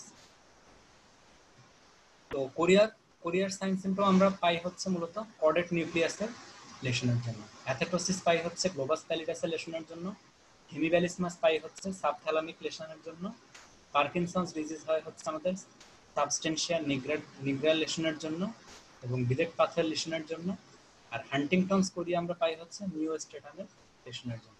এই জিনিসগুলো আমি এখানে তেমন কোনো ব্যাখ্যা করছি না। এই ছবিটা দিয়েছি জাস্ট বেজাল গ্যাংলিয়ার সার্কিটটাকে বোঝানোর জন্য, যে আমি গত ক্লাসে বলেছিলাম যে সেরেব্রাল কর্টেক্স থেকে প্রথমে কর্ডেট নিউক্লিয়াস গ্লুটামিনে আসে, একটা গ্লুটামিনের মাধ্যমে স্টিমুলেশন আসে, গাবার মাধ্যমে আরেকটা স্টিমুলেশন গ্লোবাস প্যালিডাসে যায়, সেখান থেকে এরা আমাদের সেরেব্রাল কর্টেক্সকে নিয়ন্ত্রণ করে, এবং এই সেরেব্রাল কর্টেক্সটা পরে আমাদের লোয়ার মোটর নিউরনের মাধ্যমে মাসেলকে সাপ্লাই দেয়। অর্থাৎ বেসাল গ্যাংলিয়া কিন্তু কখনো আমাদের লোয়ার মোটর নিউরনকে এফেক্ট করে না, এরা হচ্ছে আপার মোটর নিউরনকে এফেক্ট করার মাধ্যমে লোয়ার মোটর নিউরনকে মেনটেন করে। তো আমি এখন ভিডিওগুলোতে চলে যাচ্ছি। ট্রেমর বলতে কি বোঝায়? ট্রেমর হচ্ছে এই জিনিসটা, এখানে দেখো হাত কাঁপছে, যে হাত কাঁপছে এবং তার হাতে যে কাপটা আছে সেই কাপটা কাঁপছে, এটা হচ্ছে ট্রেমর। এবং এটা রেস্টিং অবস্থায় হলে রেস্টিং ট্রেমর, কাজ করার সময় হলে ইনটেনশন ট্রেমর। রেস্টিং অবস্থায় যখন হয় তখন বেসাল গ্যাংলিয়ার জন্য, কাজ করার অবস্থায় যখন হয় তখন এটা হচ্ছে সেরিবেলামের রেশনের জন্য। এরপর আমরা আসি lead pipe rigidity. Lead pipe রিজিডিটিটা কি? এখানে তার হাতটা কিন্তু আমরা যে কন্ট্রাকশন করছি, দেখো পুরোটা অংশ জুড়েই তার কিন্তু একটা রিজিড রিজিড ভাব আছে। এই যে এক্সটেন্ডেড পজিশনে তখন একটা রিজিড ভাব, এটা যখন আমরা ফ্লেকশন করছি পুরোটা অংশ জুড়েই কিন্তু একটা রিজিড ভাব বজায় থাকছে। এটা হচ্ছে লেট পাইপ রিজিডিটি।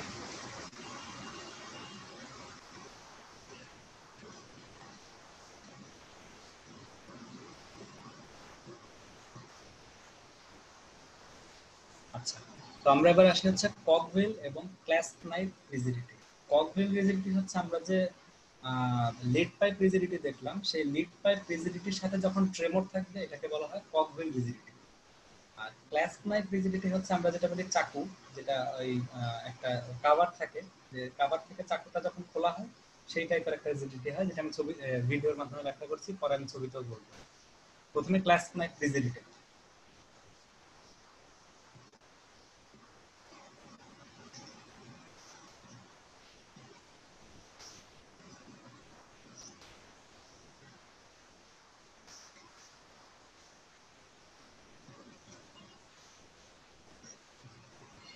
এখানে দেখো যাচ্ছে, যেতে যেতে হঠাৎ করে ঢুকে যাচ্ছে ভিতরে, অর্থাৎ চাকুটা যেমন ভিতরে ঢুকে যায় হঠাৎ করে সেরকম ঢুকে যাচ্ছে। এবার কগভিল রিজিডিটি।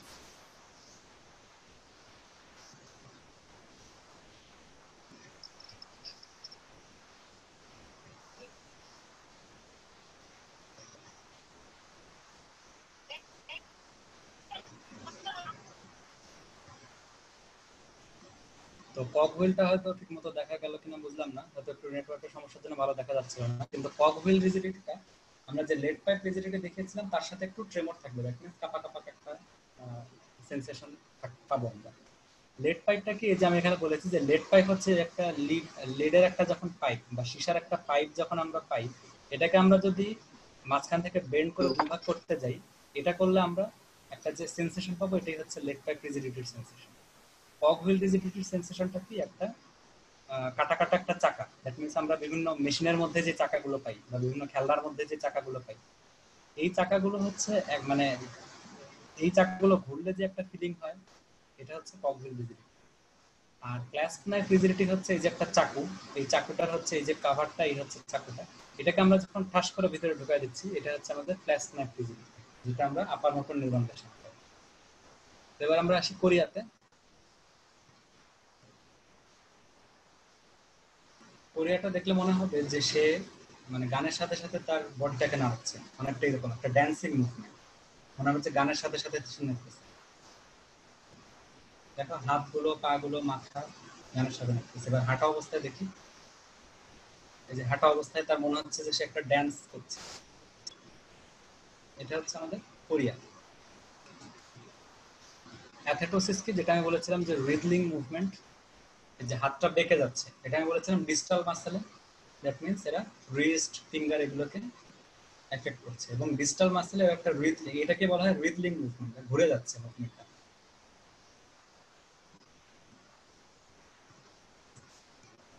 এবার আমরা আসি ব্যালিজম বা ব্যালিসমাস। এটা একটা ভায়োলেন্ট মুভমেন্ট, এই যে হাত পা এমন ভাবে নড়তেছে যে পাশে কেউ থাকলে ব্যথা পাবে।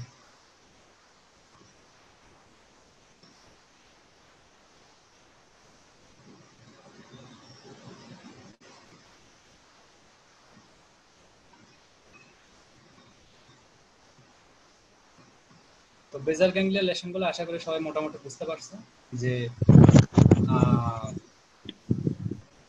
ধরনের হয়, সংজ্ঞা না পড়ে আমি আসলে ভিডিও দেখালাম, ভিডিওগুলো সব ইন্টারনেট থেকে নামানো। তো আমরা এখন সেরেবেলামে আসি। সেরেবেলামের লেসন আমরা এটা ফার্স্ট ইয়ার থেকে জানি এবং ফিফথ ইয়ারেও এই জিনিসটা এক্সামিনেশনের সময় অনেক কাজে লাগে। এক্সামিনেশন প্রসিডিউরটা আমি এখন পড়াচ্ছি না, আমি জাস্ট হচ্ছে জিনিস টার্মগুলো ব্যাখ্যা করছি। এখানে ডিসমেট্রিয়া, সেরেবেলাম লেশনের ফার্স্ট যেটা সেটা হচ্ছে ডিসমেট্রিয়া। ডিসমেট্রিয়া মানে হচ্ছে সে কোনো একটা জিনিস ধরার সময়, সাপোজ সে মোবাইলটা ধরতে যাচ্ছে, তো মোবাইল ধরতে গিয়ে সে মোবাইলটা যেখানে আছে সেটাকে পাস করে সামনে চলে যাবে তার হাতটা, এটাকে বলা হয় পাস্ট পয়েন্টিং। এটা আমরা পাস্ট পয়েন্টিং টেস্ট করে থাকি হচ্ছে ফিঙ্গার নোজ টেস্টের মাধ্যমে, যেটা ওই যে ডাক্তারের হাত এবং রোগীর নিজের নাক এটার ধরার মাধ্যমে করা হয়। এটা তোমরা ক্লিনিক্যাল ক্লাসে আশা করি সবাই জানো, বা যারা এখনো ক্লিনিক্যালে হয়তো ওরিয়েন্টেড না তারা আস্তে আস্তে জানতে পারবে। এটা হচ্ছে সেরিবেলাম লেশন। এবং খেয়াল করো, এরা কিন্তু এই সবগুলো লেশনে কিন্তু মোটামুটি আমাদের মুভমেন্ট করার সময় হবে। দ্যাট মিনস সেরেবেলাম কিন্তু আগে বুঝতে হবে সেরেবেলামকে যে একটা মুভমেন্ট হচ্ছে, তারপর সেরেবেলাম সেই অনুযায়ী কাজ করবে। তো তার জন্য মুভমেন্ট যখন হয় সেই অবস্থা থেকে সেরেবেলাম এটা মানে লেশন হলে সেই অবস্থার আমরা একটা সিমটম পাই। ডিসমেট্রিয়া বা পাস পয়েন্টিং হচ্ছে সেটা, যে আমার একটা উদ্দেশ্য, আমি একটা কিছু ধরবো কিন্তু ধরতে পারবো না, তার কারণ সেরেবেলাম লেশন। ইন্টেনশন ট্রেমর, যেটা আমি আগেই বলেছি যে ট্রেমর কিন্তু এটা কাজ করার সময় হবে, কিন্তু কাজ বন্ধ রাখলে তখনই ট্রেমরটা হবে না। আনলাইক আমাদের বেজাল নিউক্লিয়ার লেশন, এটার অপোজিট। আচ্ছা, ডিসডায়াডোকাইনেসিসটা হচ্ছে inability to execute alternate movements in rapid succession. That means একজনকে বলা হলো যে তুমি তোমার হাতটা খুব দ্রুত সুপিনেশন প্রোনেশন করো, দ্যাট মিনস একবার সোজা করা একবার উল্টা করো, এই জিনিসটা সে করতে পারবে না, সে বারবার সোজাভাবেই করতে বা বারবার উল্টা অবস্থাতেই হাতটা নাড়াতে থাকে। ডিসআর্থ্রিয়া বা স্ক্যানিং স্পিচ। স্ক্যানিং স্পিচ হচ্ছে স্লার্ড, প্রলংড এবং explosive with pauses in wrong places. That means তার ভাষাগুলো হচ্ছে সিলেবলে ভাগ হয়ে যাবে। আমরা যেমন বলে থাকি যে মনোসিলেবল, ডাইসিলেবল, পলিসিলেবল, ইংলিশ ল্যাঙ্গুয়েজে আমরা এটা পড়ে থাকি। স্ক্যানিং স্পিচ হচ্ছে এই ল্যাঙ্গুয়েজটাই সিলেবলে ভাগ হয়ে যাবে। সাপোজ কাউকে বলতে বলা হলো, খুব কমন একটা এক্সাম্পল, যে আজ বৃহস্পতিবার, এই জিনিসটা যদি একজন সেরেবেলাম লেশন যার আছে তাকে বলতে বলা হয়, তাহলে সে এভাবে বলবে যে আজ বৃহস্পতিবার। অর্থাৎ বৃহস্পতিবার শব্দটাকে আমরা যেমন একসাথে বলছি, সে একসাথে বলতে পারবে না, সে একবার বৃহ বলবে, একবার পতি বলবে, একবার বার বলবে, তিনবারে বলবে, মানে সিলেবলে আলাদা আলাদা ভাগ করে বলবে। এটা হচ্ছে স্ক্যানিং স্পিচ, এটা সেরেবেলাম লেশনের একটা সিমটম বা সাইন। আরেকটা আমরা কি পাই, রমবার্গ সাইন। রমবার্গ সাইন হচ্ছে patient is unable to maintain balance while standing upright and falls on closing eyes. অর্থাৎ পেশেন্টকে যদি বলা হয় আপনি চোখ বন্ধ করে দাঁড়ান, সে কাত হয়ে পড়ে যাবে। এটা হচ্ছে সেরেবেলাম লেশনের একটা সাইন, এটাকে বলা হয় রমবার্গ সাইন বা রমবার্গিজম। আরেকটা সাইন কি, অ্যাটাক্সিয়া, যেটা হচ্ছে inability to maintain balance while walking. হাঁটার সময় সে তার ব্যালেন্সটাকে মেনটেন করতে পারবে না, এটাকে বলা হয় অ্যাটাক্সিয়া বা সেন্সরি অ্যাটাক্সিয়া। পেন্ডুলার নিজাক। পেন্ডুলার নিজাকটা হচ্ছে আমরা সবাই জানি যে নিজাক যখন আমরা রিসিভ করি, হাঁটুতে যখন আমরা হচ্ছে যখন হ্যামার দিয়ে বাড়ি দিই, তখন হচ্ছে হাঁটুটা একবার জাস্ট নড়ে ওঠে। কিন্তু পেন্ডুলার নিজাকটা হচ্ছে তার হাঁটুটা মানে পেন্ডুলামের মতো নড়তে থাকে, একবার ফ্লেকশন একবার এক্সটেনশন এভাবে হতে থাকে। তো এখানে একটা অত্যন্ত ইম্পর্টেন্ট ব্যাপার হচ্ছে যে lesions of the cerebral hemisphere gives rise to sign and symptom on the side of lesion. That means cerebral hemisphere যেমন অপোজিট সাইডে লেশন আমরা ম্যানিফেস্ট করতে পারি, কিন্তু সেরেবেলামের লেশনগুলো সেম সাইডে হবে। দ্যাট মিনস কারোর যদি ডান সাইডের সেরেবেলার হেমিস্ফিয়ারে লেশন হয়, তার ইন্টেনশন ট্রেমর ডান হাতেই হবে, বাম হাতে হবে। আমি পরের স্লাইডে যাচ্ছি, থ্যালামাসের কিছু ক্লিনিক্যাল কোরিলেশন। আচ্ছা, তো আমি যেখানে ছিলাম, থ্যালামাসের লেশনের জন্য আমরা impairment of all forms of sensibility on the opposite side of the body. এখানে কিন্তু আবার সেরিবেলামের মতো না, এখানে অপোজিট সাইড অফ দ্য বডিতে আমাদের সমস্ত সেন্সেশন চলে যাবে থ্যালামাস লেশনের জন্য। তো এখানে একটা টার্ম আছে যে থ্যালামিক সিনড্রোম। থ্যালামিক সিনড্রোমটা হচ্ছে আমাদের যে কোনো পেইন, টাচ, টেম্পারেচার, এই জিনিসগুলো আমরা মানে একটা সেন্সেশন পাই। তো এই সেন্সেশনের একটা থ্রেশহোল্ড বলে একটা ব্যাপার থাকে। থ্রেশহোল্ড জিনিসটা হচ্ছে যে সাপোজ একটা ছোট্ট পিন দিয়ে যদি আমাদেরকে আলতোভাবে একটা টাচ করা হয়, সেক্ষেত্রে আমরা কিন্তু অনেক সময় এই জিনিসটা বুঝতে পারবো না। কিন্তু অনেকেই আছে যাদের হচ্ছে একটুখানি টাচ দিলেই তারা অনেক ব্যথা পায়। আর এই জিনিসটা টাচের মাধ্যমে বেশি ব্যাখ্যা করা যায়। অনেকে আছে যাদের আমরা বলি গন্ডারের চামড়া, যে অনেক টাচ, মানে আমরা তাকে ধরতেছি বা মানে ভালোভাবে টাচ করছি কিন্তু সে ভালোভাবে বুঝতে পারছে, কিন্তু অনেকে আছে যাদেরকে সামান্য একটু টাচ করলে তারা লাফে উঠতেছে। এটা হচ্ছে একটা থ্রেশহোল্ড, মানে যারা অল্পতেই লাফে উঠতেছে তাদের থ্রেশহোল্ডটা কম, আর যাদের অনেক আমরা গোদাগুদি করার পরও সে উঠতেছে না তার থ্রেশহোল্ড বেশি। তো এটা হচ্ছে থ্যালামিক সিনড্রোমের ক্ষেত্রে এই থ্রেশহোল্ড ফর পেইন, টাচ এবং টেম্পারেচার এই জিনিসটা ডিক্রিজড হয়ে যায়। তো থ্রেশহোল্ড যখন ডিক্রিজ হয়ে যায় তাহলে এটা অপোজিট সাইডে হবে। এটার জন্য সে কি হবে, আমি সামান্য একটু পেইন সেন্সেশন দিলেই তার কাছে মনে হবে যে অনেক একটা বড় পেইন সেন্সেশন সে পাচ্ছে। সামান্য টাচ সেন্সেশন কিন্তু তার মনে হবে যে অনেক বেশি টাচ সেন্সেশন তার মধ্যে পাচ্ছে, বা সামান্য একটু কোল্ড কিন্তু তার কাছে মনে হবে যে অনেক বেশি ঠান্ডা তার স্কিনের সাথে লেগে আছে। এটা হচ্ছে থ্যালামিক সিনড্রোম। আচ্ছা, থ্যালামাসের একটা পার্ট হাইপোথ্যালামাস। হাইপোথ্যালামাসটা এন্ডোক্রাইন সিস্টেমের মধ্যে মিলে আলোচনা করা হয় এবং এটা এন্ডোক্রাইনের সাথে রিলেটেড, এটা নার্ভাস সিস্টেমের সাথে খুব বেশি রিলেটেড না। আচ্ছা, আরেকটা ব্যাপার হচ্ছে abnormalities of the sensory perception. থ্যালামাসের লেশনে অনেক সময় সেন্সরি পারসেপশন, অর্থাৎ কোনো জিনিস আমরা যে সেন্সেশন পাচ্ছি এটা অনেক সময় হ্যাম্পার্ড হতে পারে। এটা শুধু থ্যালামাস না, বিভিন্ন সেন্সরি সিস্টেমের যে কোনো জায়গায় লেশনের সময় এটা হতে পারে। তো এখানে যে টার্মগুলো আমরা বলে থাকি সেগুলো হচ্ছে হাইপোঅ্যালজেসিয়া, মানে রিডিউসড সেন্সিটিভিটি টু পেইন, অর্থাৎ তার মনে হবে যে হচ্ছে মানে তুমি অনেক জোরে তাকে একটা খোঁচা দিল ব্যথা পাবে, এটাকে বলা হয় হাইপোঅ্যালজেসিয়া। হাইপোঅ্যাস্থেসিয়া মানে হচ্ছে রিডিউসড সেন্সিটিভিটি টু টাচ, এটা আশা করি বুঝতে পারছো। Hyperaesthesia that means exaggerated sensitivity to touch, that means অনেকে আছে অল্প একটু সুড়সুড়ি দিলে সে অনেক লাফা উঠতেছে, এটা হচ্ছে হাইপারএস্থেসিয়া। আর প্যারেস্থেসিয়া হচ্ছে অ্যাবনর্মাল সেন্সেশন। এগুলো বিভিন্ন রকম মিলে যখন হয় এগুলোকে বলা হয় প্যারেস্থেসিয়া। এবং প্যারেস্থেসিয়া ইনক্লুডস বিভিন্ন সেন্সেশন, যেমন pin and needle sensation, burning sensation, pricking sensation, etcetera.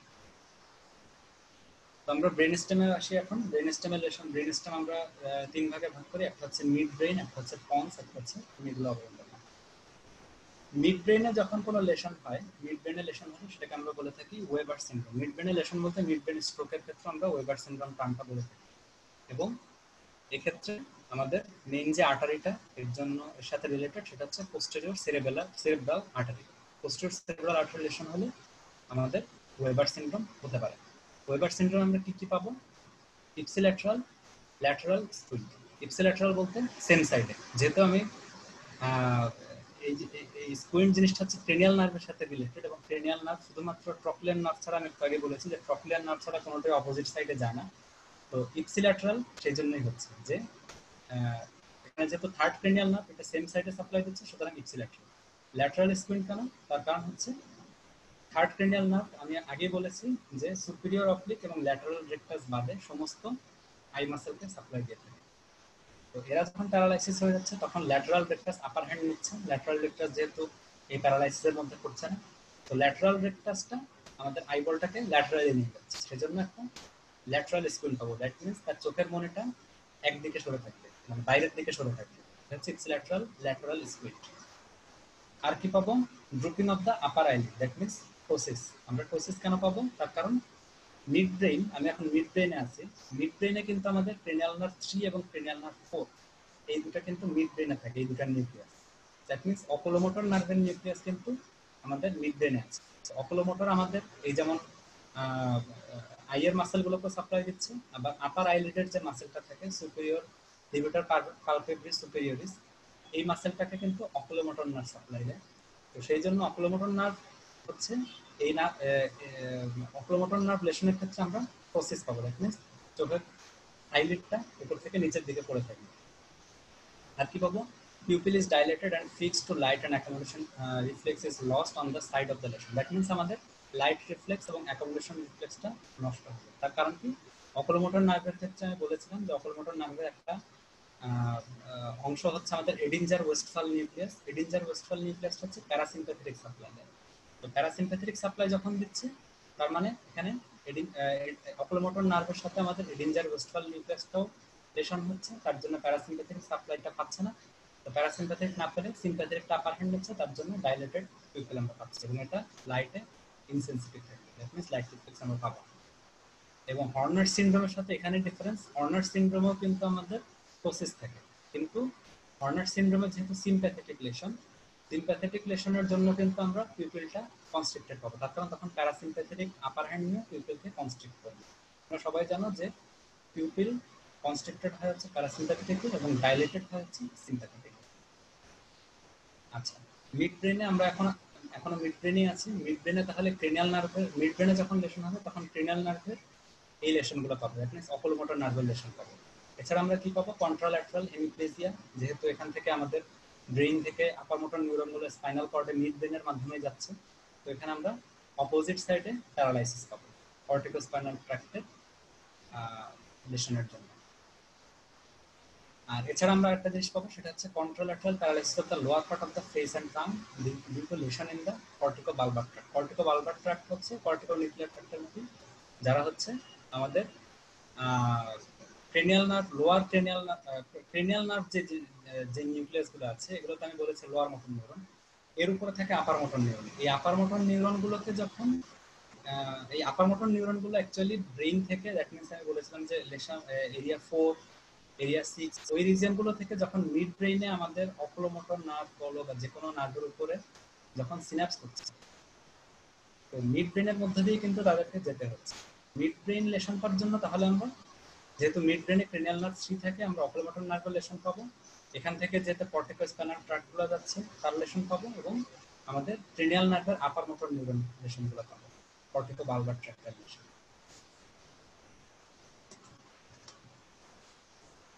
তো মিড ব্রেনের লেশনের আরেকটা ইম্পর্টেন্ট জিনিস হচ্ছে আর্জিল রবার্টসন পিউপেল, যেটা আমরা ফার্স্ট ইয়ার থেকেই পড়ে থাকি।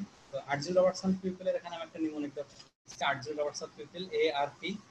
তো এআরপি দিয়ে আমরা এভাবে মনে রাখতে পারি: অ্যাকোমোডেশন, রিফ্লেক্স, প্রেজেন্ট, আর উল্টা দিক থেকে পিউপিলারি, রিফ্লেক্স, অ্যাবসেন্ট। পিউপিলারি মানে light reflex, accommodation reflex present থাকবে এবং পিউপিলারি রিফ্লেক্স অ্যাবসেন্ট থাকবে। এটা হচ্ছে আর্জিল রবার্টসন পিউপেলের ক্যারেক্টারিস্টিক্স, এবং এটা মিড ব্রেন লেশনের জন্য আমরা পেয়ে থাকি। এবার আমরা আসি পন্স লেশন। পন্টাইন লেশনের জন্য আমরা যে সিনড্রোমটা পাই সেটা হচ্ছে মিলার্ড বুবলার সিনড্রোম। মিলার্ড বুবলার সিনড্রোমে আমরা পাবো হচ্ছে ইপসিল্যাটারাল মিডিয়াল স্কুইড। তার কারণ কি? পন্সে কোন কোন ক্রেনিয়াল নার্ভের নিউক্লিয়াস থাকে? 5, 6, 7, 8। তো 5, 6, 7, 8 এর জন্য আমরা যেহেতু 6 নম্বর নার্ভ হচ্ছে অ্যাবডুসেন্স নার্ভ, অ্যাবডুসেন্স নার্ভের লেশন আমরা পাবো। অ্যাবডুসেন্স নার্ভের কাজ হচ্ছে আমাদের ল্যাটারাল রেকটাস মাসেলকে সাপ্লাই দেওয়া। তো ল্যাটারাল রেকটাস মাসেলকে যখন সাপ্লাই দিতে পারছে না, তখন ল্যাটারালি আমাদের আইবলটা থাকছে না, তখন আইবলটা মিডিয়ালি আসছে, দ্যাট মিনস মিডিয়াল স্কুইড আমরা পাবো। এবং এটা ইপসিল্যাটারাল, তার কারণ এই ক্রেনিয়াল নার্ভ সেম সাইডে সাপ্লাই করে। এছাড়া কি পাবো? এখানে আমরা যেহেতু ক্রেনিয়াল নার্ভ 7 এর নিউক্লিয়াসটা থাকবে, তাহলে আমরা ইপসিল্যাটারাল ফেশিয়াল পালসি পাবো। এছাড়া কন্ট্রাল্যাটারাল হেমিপ্লেজিয়াটাও পাবো। তার কারণ কি? অ্যাজ ইউজুয়াল আমরা 4 নম্বর এরিয়া বা 6 নম্বর এরিয়া থেকে যে আমাদের আপার মোটর নিউরনগুলো আসে, এগুলো স্পাইনে যেতে গেলে আমাদের মিড ব্রেনের পর পন্স দিয়ে যেতে হয়। তো তার জন্য আমরা কন্ট্রাল্যাটারাল হেমিপ্লেজিয়া পাই। এরপর আমরা আসি মেডুলায়। মেডুলাতে আমরা জানি যে ভাইটাল সেন্টারগুলো থাকে, that means respiratory centre, cardiac centre. তো এই সেন্টারগুলো যখন মেডুলা লেশনের জন্য কোনো কারণে যদি লেশন হয়, সেক্ষেত্রে আমরা রেসপিরেটরি ফেলিয়ার পেতে পারি। আরেকটা জিনিস পাই আমরা, সেটা হচ্ছে বালবার প্যারালাইসিস। বালবার প্যারালাইসিস কি? এটা কিছুই না, just cranial nerve, lower 4 cranial nerve, যেটা আমরা বলেছিলাম যে মেডুলায় থাকে। ক্রেনিয়াল নার্ভ 9, 10, 11, 12 এগুলোর নিউক্লিয়াস থাকে মেডুলাতে। তো এই লেশনগুলো যখন একসাথে হয়, তখন এটাকে বলা হয় বালবার প্যারালাইসিস। এবং এটা খুবই সিম্পল যে মেডুলা লেশনের জন্য এটা হবে, তার কারণ মেডুলার মধ্যে কিন্তু আমাদের এই 4টা নিউক্লিয়াস অবস্থান করে। তো মেডুলা লেশনের দুইটা সিনড্রোম আছে, একটা হচ্ছে ল্যাটারাল মেডুলারি সিনড্রোম, একটা হচ্ছে মিডিয়াল মেডুলারি সিনড্রোম। তো ল্যাটারাল মেডুলারি সিনড্রোম কি? এই যে মেডুলার একটা ক্রস সেকশন দেখানো হয়েছে, এর ল্যাটারালি যখন লেশন হয়, তখন আমাদের এই সিনড্রোমটা হয়। তো ল্যাটারালি যে ফাইবারগুলো যাবে, সেগুলোতে এখানে লেশন হবে, এটা সবাই সহজেই বুঝতে পারছে। তো এখানে আমরা কি কি পাবো? এখানে আমরা পাবো হচ্ছে ল্যাটারাল দিয়ে আমাদের স্পাইনোথ্যালামিক, ল্যাটারাল স্পাইনোথ্যালামিক ট্র্যাক্টটা যায়, যেটা হচ্ছে স্পাইন থেকে থ্যালামাস পর্যন্ত। সো এটা মিড ব্রেন মেডুলা অবলম্বনটা দিয়ে যাবেই। তো সেই ক্ষেত্রে আমাদের পেইন এবং টেম্পারেচার সেন্সেশন আমরা পাবো না opposite side of the body, তার কারণ ল্যাটারাল স্পাইনোথ্যালামিক ট্র্যাক্ট কিন্তু অপোজিট সাইডে যায়। আরেকটা কি আমরা পাবো এখানে? Ipsilateral loss of pain and temperature sensation over the face. Trigeminal নার্ভের নিউক্লিয়াসের লেশনের জন্য আমরা এটা বলবো। ট্রাইজেমিনাল নার্ভের নিউক্লিয়াস যদিও আমাদের ইয়েতে থাকে, পন্সে থাকে, কিন্তু ট্রাইজেমিনাল নার্ভের নিউক্লিয়াসটা কিন্তু অনেক লম্বা। স্পাইনাল নার্ভের নিউক্লিয়াস আমি ছবিতে দেখিয়েছিলাম যে নিউক্লিয়াসগুলো বেশ লম্বা। তো এখানে পন্সে লেশন হলে সাধারণত ট্রাইজেমিনাল নার্ভের লেশনটা ওইভাবে হয় না, কিন্তু মেডুলা অবলঙ্গটাতে লেশন হলে তখন ট্রাইজেমিনাল নার্ভের লেশনটা পাওয়া যায়। সেই ক্ষেত্রে আমরা ফেস এবং ফেসের যে এরিয়াগুলো থাকবে আমি বলেছিলাম যে ট্রাইজেমিনাল নার্ভ ফেসকে সাপ্লাই দেয়। তো ফেসের রিজনে আমরা এখানে সেন্সেশন লস পাবো, পেইন এবং টেম্পারেচার সেন্সেশন লস। এছাড়া কি পাবো? Ipsilateral paralysis of the muscles of palate and pharynx and larynx due to nucleus ambiguus. Nucleus ambiguus আমাদের এই মেডুলার ল্যাটারাল সাইডে থাকে, যার জন্য আমরা এখানে একটা প্যালেট, ফ্যারিংস এবং ল্যারিংসের প্যারালাইসিস পাবো। ইপসিল্যাটারাল অ্যাটাক্সিয়া কেন পাবো? তার কারণ এখানে সেরেবেলার পেডাঙ্কলটা আমাদের মেডুলার ল্যাটারাল সাইডে এসে লাগে। যে এই অংশটা হচ্ছে আমাদের সেরেবেলার পেডাঙ্কল, এই যে এই দাগের এই পাশের অংশ, এই অংশটা হচ্ছে সেরেবেলার পেডাঙ্কল। এই অংশের মানে ল্যাটারাল লেশনের সাথে এই অংশটাও ইনভলভ হয়ে যায়, তার জন্য এখানে আমরা একটা সেরেবেলাম লেশনও পাই। আরেকটা পেতে পারি, সেটা হচ্ছে হর্নার সিনড্রোম। হর্নার সিনড্রোম এটা হচ্ছে ডিসেন্ডিং সিম্প্যাথেটিক পাথওয়েটা আমাদের এই মেডুলার ল্যাটারাল দিয়ে যায়, তো যার জন্য আমরা এখানে হর্নার সিনড্রোম পেতে পারি। হর্নার সিনড্রোম আমি পরে ব্যাখ্যা করছি। মিডিয়াল মেডুলারি সিনড্রোমটা কি? সেম, যে আমাদের মেডুলার মিডিয়াল অংশে লেশন পাবো। তো এখানে আমরা কি কি পাবো? এখানে আমরা কন্ট্রাল্যাটারাল হেমিপ্লেজিয়া পাবো। একটা জিনিস দেখো যে ল্যাটারাল মেডুলারি সিনড্রোমে কিন্তু আমরা কন্ট্রাল্যাটারাল হেমিপ্লেজিয়া পাচ্ছি না, তার কারণ এখান দিয়ে কিন্তু আমাদের কর্টিকোস্পাইনাল ট্র্যাক্টগুলো যায় না, কর্টিকোস্পাইনাল ট্র্যাক্টগুলো মিডিয়ালি যায়। তো মিডিয়ালি যাওয়ার জন্য আমরা মিডিয়াল মেডুলারি সিনড্রোমে এখানে একটা কন্ট্রাল্যাটারাল হেমিপ্লেজিয়া পাবো, যেটা আমি আগে বলেছি যে 6 নম্বর এরিয়া থেকে স্পাইনে যাওয়ার জন্য মিড ব্রেন, পন্স, মেডুলা হয়ে যেতে হবে। তো তাহলে প্রত্যেকটা লেশনের ক্ষেত্রে আমরা কন্ট্রাল্যাটারাল হেমিপ্লেজিয়া বা প্যারালাইসিস পাবো। Ipsilateral paralysis and atrophy of the half of the tongue due to hypoglossal nerve. হাইপোগ্লসাল নার্ভের নিউক্লিয়াসটা মিডিয়ালি থাকে, তো যার জন্য আমরা এখানে ইপসিল্যাটারাল প্যারালাইসিস পাবো টাঙ্গের। আরেকটা জিনিস পাবো যে contralateral loss of position and vibration sense. যেহেতু আমরা সবাই জানি যে হচ্ছে স্পাইনাল কর্ডের যে ট্র্যাক্ট অফ গল এবং ফ্যাসিকুলাস গ্র্যাসিলিস এবং ফ্যাসিকুলাস কিউনেটাস, এই দুটো জিনিস কিন্তু আমাদের পোস্টেরিয়র দিয়ে যায়। তো সাপোজ এটা যদি আমাদের স্পাইনাল কর্ডের কন্টিনিউশন হিসেবে আমরা মেডুলা চিন্তা করি, এর পোস্টেরিয়র অংশ কিন্তু এইটা। তো এই রিজিয়ন দিয়ে যখন হচ্ছে আমাদের ওই ফাইবারগুলো আসতেছে, তখন কিন্তু আমাদের পজিশন এবং ভাইব্রেশন সেন্সটা নষ্ট হবে। তার কারণ আমাদের ফ্যাসিকুলাস কিউনিয়াটাস এবং ফ্যাসিকুলাস গ্র্যাসিলিস এরা হচ্ছে পজিশন এবং ভাইব্রেশন সেন্সটাকে ক্যারি করে, এবং এরা মিডিয়ালি অবস্থান করে, যার জন্য মিডিয়াল মেডুলারি সিনড্রোমে আমরা এটা পাবো। তাহলে সামারি কি হলো? যে মিড ব্রেইন থেকে যদি কোনো লেশন হয় তাহলে ওয়েবার সিনড্রোম, পন্সের লেশন হলে Millard Gubler syndrome, medullar lesion হলে মেইনলি মিডিয়াল মেডুলারি সিনড্রোম বা ল্যাটারাল মেডুলারি সিনড্রোম আছে। মিডিয়াল মেডুলারি সিনড্রোমে ক্রিনাল নোড 12 অ্যাফেক্টেড। তো আমরা এবার স্পাইনাল কর্ডে আসি। স্পাইনাল কর্ডের যদি ফুল সেকশন হয়, দ্যাট মিনস আমরা মানে পুরোটা স্পাইনাল কর্ডের যদি পুরোটা অংশ নষ্ট হয়ে, মানে পুরোটা অংশে যদি লেশন হয়, that means anterior to posterior পুরোটা অংশই যদি নষ্ট হয়ে যায়, সেই ক্ষেত্রে আমরা হেমিপ্লেজিয়া পাবো। সেটা কিরকম? যদি ব্রাকিয়াল প্লেক্সাস এর উপরে আমরা যদি ইনজুরি হয়, তাহলে আমরা পাবো টেট্রাপ্লেজিয়া বা কোয়াড্রিপ্লেজিয়া, দ্যাট মিনস 4 হাত পাই তার প্যারালাইসিস হবে। যদি ব্রাকিয়াল প্লেক্সাসের নিচে, দ্যাট মিনস এই যে দেখো এখানে লিখেছে যে T6 ইনজুরি, ব্রাকিয়াল প্লেক্সাস কিন্তু T6 এর উপরেই শেষ হয়ে যায়। T6 এরকম জায়গায় যদি একটা ইনজুরি হয়, তাহলে আমরা পাবো প্যারাপ্লেজিয়া। প্যারাপ্লেজিয়া মিনস লোয়ার দুইটা লিম্বে যখন প্যারালাইসিস হবে, এটাকে বলা হয় প্যারাপ্লেজিয়া। এর নিচে লেশন হলে আমরা প্যারাপ্লেজিয়াই পাবো। এছাড়া এই প্লেজিয়া রিলেটেড আরো কয়েকটা টার্ম আছে যেগুলো এখানে বলা হয়নি। মোনোপ্লেজিয়া মানে যে কোনো এক লিম্বের যখন প্যারালাইসিস হবে, আর ডাইপ্লেজিয়া হচ্ছে যে কোনো দুইটা লিম্বের প্যারালাইসিস হবে। সাপোজ দুইটা হাত বা দুইটা পা যখন প্যারালাইসিস হবে, এটাকে বলা হয় ডাইপ্লেজিয়া। আর প্যারাপ্লেজিয়া হচ্ছে শুধুমাত্র লোয়ার লিম্বের ক্ষেত্রে, ডাইপ্লেজিয়া হাতের ক্ষেত্রে, পায়ের ক্ষেত্রে হতে পারে। এবং এখানে কিন্তু একটা জিনিস আমি বলা হয়নি, সেটা হচ্ছে আমি এখানে খালি মোটরগুলো বলেছি যে প্যারালাইসিস হবে, শুধু মোটর না, সেন্সরি এবং অন্যান্য ফাইবারও কিন্তু বাইল্যাটারালি এরা কেটে যাবে, যেহেতু আমি অ্যান্টেরিয়র টু পোস্টেরিয়র পুরোটাই একটা কেটে ফেলছি স্পাইনাল কর্ড। এখন স্পাইনাল কর্ডের হেমি সেকশন, দ্যাট মিনস অর্ধেক সেকশন যদি করা হয়, স্পাইনাল কর্ড এটা একটা স্পাইনাল কর্ডের ক্রস সেকশন, এর অর্ধেক অংশ যদি কাটা হয় বা কোনো কারণে লেশন হয় সেক্ষেত্রে কি হবে? সেক্ষেত্রে যেটা হবে এটা আমি পরের স্লাইডে ব্যাখ্যা করি, এটাই ভালো। তো স্পাইনের মেইন তিনটা ফাইবার হচ্ছে স্পাইনোথ্যালামিক ফাইবার, একটা হচ্ছে ডর্সাল কলাম আর একটা হচ্ছে কর্টিকোস্পাইনাল ট্র্যাক্ট। স্পাইনোথ্যালামিক আমি আগের দিনই বলেছিলাম যে অপোজিট সাইড থেকে এসে, স্পাইনোথ্যালামিক হচ্ছে সেন্সরি, এটা যেটা যেই সাইড থেকে আসে অপোজিট সাইডে চলে যায়, সেম লেভেলে বা দুই এক লেভেল উপরে অপোজিট সাইডে চলে যায়। ডর্সাল কলামটাও সেন্সরি, এরা হচ্ছে আমাদের ওই ফ্যাসিকুলাস পিনিয়াটাস এবং ফ্যাসিকুলাস গ্র্যাসিলিস, যেটা সেম সাইড দিয়ে উপরে ওঠে এবং মেডুলায় গিয়ে ক্রস করে। স্পাইনেরা সেম সাইডেই থাকে। কর্টিকোস্পাইনাল ট্র্যাক্ট কি? কর্টেক্স থেকে যখন স্পাইনে আমাদের লেশন নার্ভ ফাইবারগুলো আসছে, এটাকে বলা হয় কর্টিকোস্পাইনাল ট্র্যাক্ট। কর্টিকোস্পাইনাল ট্র্যাক্ট কিন্তু স্পাইনে সেম সাইডেই থাকে, মেডুলাতে এরা ক্রস করে। দ্যাট মিনস রাইট সাইড থেকে যে কর্টিকোস্পাইনাল ট্র্যাক্ট আসছে সেটা মেডুলায় ক্রস করে লেফট সাইডে আসে, এরপর স্পাইনে এরা লেফট সাইডে। তো তাহলে যখন আমরা এক সাইডে লেশন করবো, সাপোজ এই যে কালো অংশটা আমরা একটা লেশন করলাম স্পাইনে, এটা হচ্ছে একটা স্পাইন, কালো অংশে আমরা একটা লেশন করলাম অর্ধেক অংশ, এই টোটালটা স্পাইন, অর্ধেক অংশে লেশন করলাম।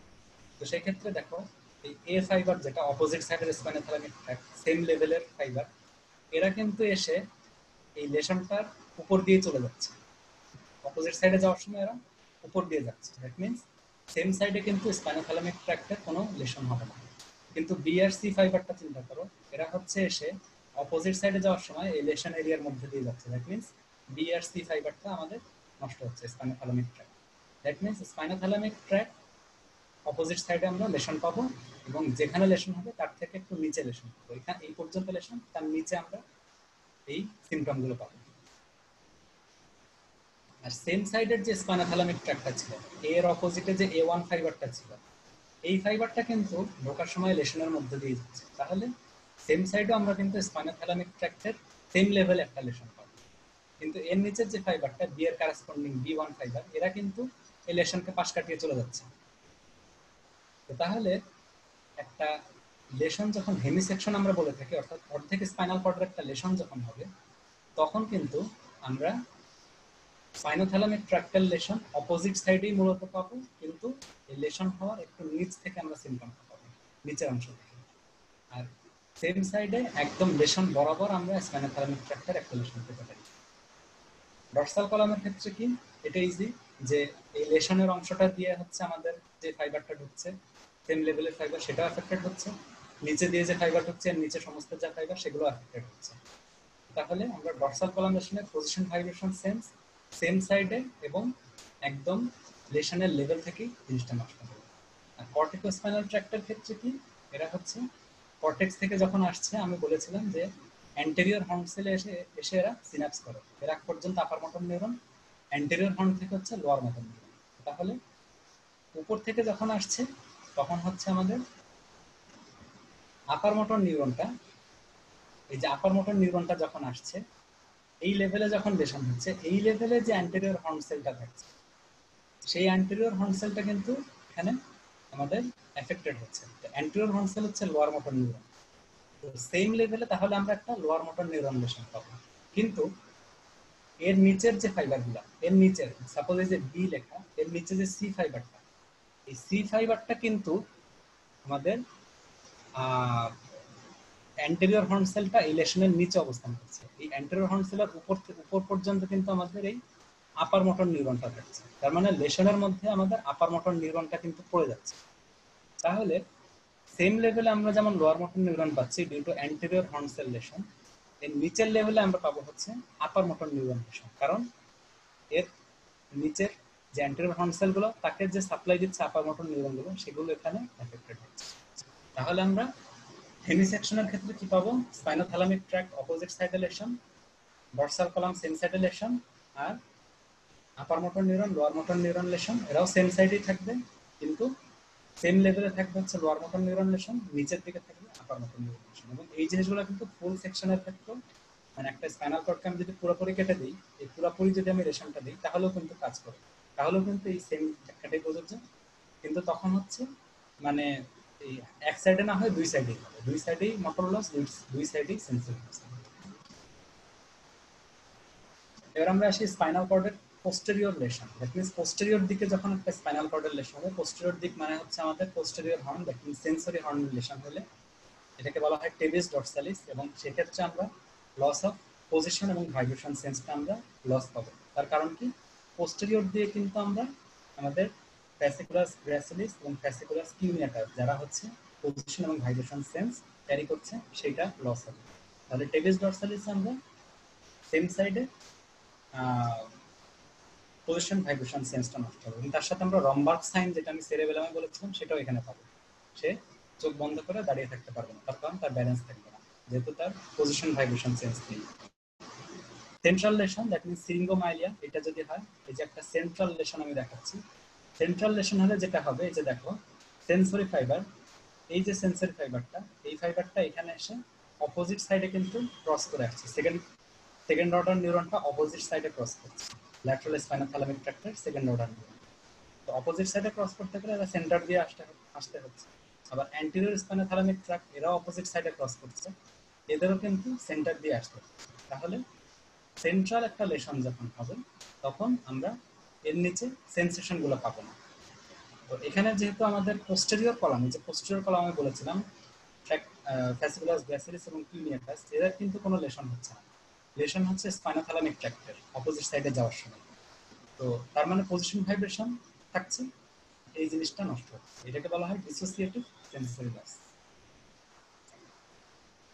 এখন অ্যান্টেরিয়র লেশন, অ্যান্টেরিয়র লেশন বলতে কি, আমাদের অ্যান্টেরিয়র হর্ন সেলের লেশনগুলো আমরা মেইনলি এখানে পাবো। তাহলে আমাদের মোটর সিম্পটম পাবো এখানে কর্টিকোস্পাইনাল ট্র্যাক্টাল লেশনের জন্য, এবং বাইল্যাটারাল, যেহেতু আমি এখানে অ্যান্টেরিয়র লেশন বলতে আমি পুরো অ্যান্টেরিয়র লেশনটাই বলছি, দুই পাশে, ডান পাশ বাম পাশ দুই পাশে, সেক্ষেত্রে bilateral loss of pain and temperature sensation, কারণ স্পাইনোথ্যালামিক ট্র্যাক্ট আমাদের অ্যান্টেরিয়র দিয়ে যায়, অ্যান্টেরিয়র এবং ল্যাটারাল পোর্শন দিয়ে যায়। তো এখানে আমি অ্যান্টেরিয়র বলতে মূলত হচ্ছে এই রিজিয়নটাকে বলছি, অ্যান্টেরিয়র বলতে হচ্ছে এই যে এই টোটাল রিজিয়নটা, এই রিজিয়নটা হচ্ছে অ্যান্টেরিয়র, পোস্টেরিয়রটা বাদ দিয়ে আর কি বাকি জিনিসগুলো অ্যান্টেরিয়র। তো অ্যান্টেরিয়র গুলো আমাদের এই যে এই স্পাইনোথ্যালামিক ট্র্যাক্টগুলো যাবে, আবার মোটর অ্যান্টেরিয়র হর্ন সেলের মোটর নিউরনগুলো যাবে, তাহলে আমরা মোটর সেন্সরি দুই ধরনের সিম্পটম পাবো। এখন আমরা আসি হচ্ছে স্পাইনাল কর্ডের লাস্টে Korda equina syndrome. Korda equina syndrome আলাদা কিছুই না, কর্ডা ইকুইনা হচ্ছে আমাদের স্পাইনাল নার্ভগুলোই, নিচের দিকের স্পাইনাল নার্ভগুলোই হচ্ছে কর্ডা ইকুইনা। তো কর্ডা ইকুইনা সিনড্রোমের ক্ষেত্রে আমরা এই সেম জিনিসগুলোই পাবো, লোয়ার মোটর নিউরন লেশন পাবো, যেহেতু কর্ডা ইকুইনা হচ্ছে lower motor neuron, anterior horn cell থেকে বের হচ্ছে এগুলো। এছাড়া আমরা এখানে যে রুট পেইন, অর্থাৎ এখানে কিছু পেইন থাকবে, এবং ব্লাডার অ্যান্ড বাউল ইনভলভমেন্ট থাকবে, এবং ব্লাডার বাউল ইনভলভমেন্টটা এখানে দেরিতে হবে। আর conus medullaris syndrome, that means spinal কর্ডের একদম নিচের দিকে যে লেশন হবে সেখানে সিনড্রোম হবে, সেই ক্ষেত্রে বাউল ব্লাডার ইনভলভমেন্টটা আগে হবে, এবং পেরিয়ানাল সেন্সরি লস হবে। পেরিয়ানাল সেন্সেশন ক্যারি করে হচ্ছে আমাদের মূলত স্যাক্রাল 4, স্যাক্রাল 5, এই নার্ভগুলো হচ্ছে মূলত কোনাস মেডুলারিস থেকেই বের হয়।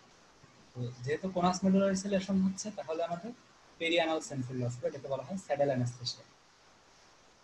এছাড়া সেক্সুয়াল ডিসফাংশন এবং প্লান্টার এক্সটেন্সর আমরা পেতে পারি। এখানে আমি পুরা হেমিপ্লেজিয়ারই একটা কি বলবো সামারি বলেছি, তো এটা আমি আলাদা করে ব্যাখ্যা করছি না, শুধুমাত্র এখানে একটা জিনিস বলি, স্পাইনাল কর্ডের এখানে লিখেছে কন্ট্রাল্যাটারাল হেমিপ্লেজিয়া, আমি ক্লিনিক্যালগুলো মূলত বৃশ্যাম সিং এর অ্যানাটমি থেকে কালেক্ট করেছি, তো এখানে এই জিনিসটা ভুল লিখেছে, স্পাইনাল কর্ডে কিন্তু কন্ট্রাল্যাটারাল হেমিপ্লেজিয়া হবে না, এটা ইপসিল্যাটারাল হেমিপ্লেজিয়া হবে। তার কারণ স্পাইনাল কর্ডের লেশন হলে, আমরা একটু ব্যাখ্যা করলাম যে সেম সাইডে কিন্তু লস হচ্ছে, ব্রেনে লেশন হলে অপোজিট সাইডে যায়, বাট স্পাইনাল কর্ডে হলে সেম সাইডে কিন্তু মোটর লেশন হবে। আপার motor neuron, lower motor neuron, এটা রিটার্নের ক্ষেত্রে খুব কমন একটা কোশ্চেন, এটা সবাই জানে, এটা আলাদা করে পড়ানোর কিছু নাই। শুধু একটা জিনিস আমি বলি যে আপার মোটর নিউরন হচ্ছে আমাদের লোয়ার মোটর নিউরনকে কন্ট্রোল করে। তো আপার মোটর নিউরন হচ্ছে আমাদের প্যারেন্টসদের মতো, বাসায় যখন প্যারেন্টস না থাকে তখন আমরা অনেক কিছুই করি, পার্টি করি, হই হুল্লোড় করি, অনেক কিছুই করি। তো আপার মোটর নিউরন লেশন হলে লোয়ার মোটর নিউরন সেই কাজটাই করবে, দ্যাট মিনস এখানে স্পাস্টিসিটি তৈরি করবে। আপার মোটর নিউরন লেশনের ক্ষেত্রে হাইপারটোনিয়া হবে, স্পাস্টিসিটি হবে, কিন্তু লোয়ার মোটর নিউরন যে সরাসরি মাসেলকেই সাপ্লাই দিচ্ছে, সে কিন্তু মানে তার যখন লেশন হবে সে কিন্তু স্পাস্টিক থাকবে না, সে কিন্তু প্যাসিভ হয়ে যাবে মাসেল থেকে। আচ্ছা, আর এই জিনিসগুলো তোমরা মোটামুটি সবাই জানো, তারপর একটু বলি, মাসেল ওয়েস্টিং আপার মোটর নিউরন অ্যাবসেন্ট থাকবে, শুধুমাত্র ডিজিজ অ্যাক্টরের ক্ষেত্রে প্রেজেন্ট থাকতে পারে। আর লোয়ার মোটরের ক্ষেত্রে প্রেজেন্ট থাকবে, তার কারণ মাসেলকে সরাসরি লোয়ার মোটর নিউরনে সাপ্লাই দিচ্ছে। আচ্ছা, ডায়াগনস্টিক সাইন দ্যাট মিন্স আমাদের হচ্ছে ইয়েটা আমাদের যে প্লান্টার রিফ্লেক্স আপার মোটর নিউরনের ক্ষেত্রে আমরা ব্যাবেনস্কি সাইন প্রেজেন্ট পাবো, দ্যাট মিন্স এটা থামটা মানে বুড়ো আঙ্গুলটা উপরের দিকে যাবে। লোয়ার মোটর নিউরনের ক্ষেত্রে আমরা এই ব্যাবেনস্কি সাইন দ্যাট মিন্স আমাদের প্লান্টার রিফ্লেক্স টোটালি অ্যাবসেন্ট থাকবে। টেন্ডন রিফ্লেক্স আমি এটা আগে বলেছি, যেহেতু আপার মোটর নিউরন লেশন হয়েছে, লোয়ার মোটর নিউরন এটা হচ্ছে ইচ্ছা মতো বাড়াই দেবে, এক্সাজারেটেড করবে। লোয়ার মোটর নিউরনের ক্ষেত্রে এটা থাকবেই না, কারণ লোয়ার মোটর নিউরনই মাসেলকে সাপ্লাই দিচ্ছে। আর মাসেল প্রোনাস আপার মোটর নিউরনের ক্ষেত্রে থাকবে, লোয়ার মোটর থাকবে না। প্রোনাস মানে হচ্ছে অনেকটা ট্রেমরের মতো, মাসেলের ট্রেমর অনেকটা। এবার আসি পেরিফেরাল নার্ভের ক্ষেত্রে। পেরিফেরাল নার্ভের ক্ষেত্রে তিনটা কমন টার্ম হচ্ছে নিউরোটমেসিস, এক্সোনোটমেসিস এবং নিউরোপ্রাক্সিয়া। নিউরোটমেসিস হচ্ছে যখন এক্সন এবং মাইলিন শীথ দুইটাই নষ্ট হবে, এটাকে বলা হয় নিউরোটমেসিস। এক্সোনোটমেসিস হচ্ছে যখন এক্সন নষ্ট হবে কিন্তু মাইলিন শীথ থাকবে, এটাকে বলা হয় এক্সোনোটমেসিস। আর নিউরোপ্রাক্সিয়া হচ্ছে দুইটাই যখন থাকবে কিন্তু সামান্য একটু মানে মচকা যাওয়ার মতো অবস্থা হবে, এটাকে বলা হয় নিউরোপ্রাক্সিয়া। এবং একটা নার্ভের এই যে লেশনগুলো যখন হয় তখন recovery can occur in cases of neuropraxia and axonotmesis. But যখন নিউরোটমেসিস হবে, দ্যাট মিন্স মাইলিন শীট যখন নষ্ট হয়ে যাবে, তখন কিন্তু আর নার্ভ রিজেনারেট করতে পারবে না, তখন কিন্তু পার্মানেন্টলি নার্ভটা লস হয়েছে। এবং পেরিফেরাল নার্ভের মেইন যে লেশন সেটা আমরা বলি পেরিফেরাল নিউরোপ্যাথি, এটা আমরা সবাই জানো। এবং এখানে হচ্ছে সাধারণত আমাদের লিম্বের ডিস্টাল অংশ থেকে আমাদের সেন্ট্রাল অংশ এই লেশনটা আসে। দ্যাট মিন্স আমরা গ্লোভস এবং মোজা যেখানে পরি সেই অংশে আমরা প্রথমে একটা প্যারাস্থেসিয়া পাবো, that means sensation loss. Entrapment syndrome আমরা সবাই জানি, কার্পাল টানেল সিনড্রোম আছে বা কার্সার টানেল সিনড্রোম আছে। এই জিনিসগুলো হচ্ছে এনট্র্যাপমেন্ট সিনড্রোম, দ্যাট মিন্স আমাদের একটা নার্ভগুলোর এনট্র্যাপ হয়ে যখন পেরিফেরাল নিউরোপ্যাথি হচ্ছে, এটাকে বলা হয় এনট্র্যাপমেন্ট সিনড্রোম। এছাড়া wrist drop, foot drop, claw hand এগুলো তোমরা জানো, যেগুলো হচ্ছে পেরিফেরাল নিউরোপ্যাথির একটা সাইন। Radiculopathy, plexopathy. রেডিকুলোপ্যাথি হচ্ছে যখন একটা নার্ভ রুটে লেশন হয় তখন একটু বলা হয় রেডিকুলোপ্যাথি। প্লেক্সোপ্যাথি হচ্ছে প্লেক্সাসে যখন লেশন। তো আমরা এখন ক্রেনিয়াল নার্ভের ক্ষেত্রে একটু আসি। ক্রেনিয়াল নার্ভ আমি সবগুলো পড়াবো না, জাস্ট দুই একটা জিনিস একটু বলবো। অপটিক নার্ভের ক্ষেত্রে আমি পুরোটা বলবো না, জাস্ট খুব সংক্ষেপে কিছু জিনিস বলবো। এই আইবলের ক্ষেত্রে আমি একটু আগে বলেছিলাম এই যে নীল অংশটা এরা হচ্ছে আমাদের নেজাল আইফিল্ড, আর এটা হচ্ছে আমাদের টেম্পোরাল আইফিল্ড।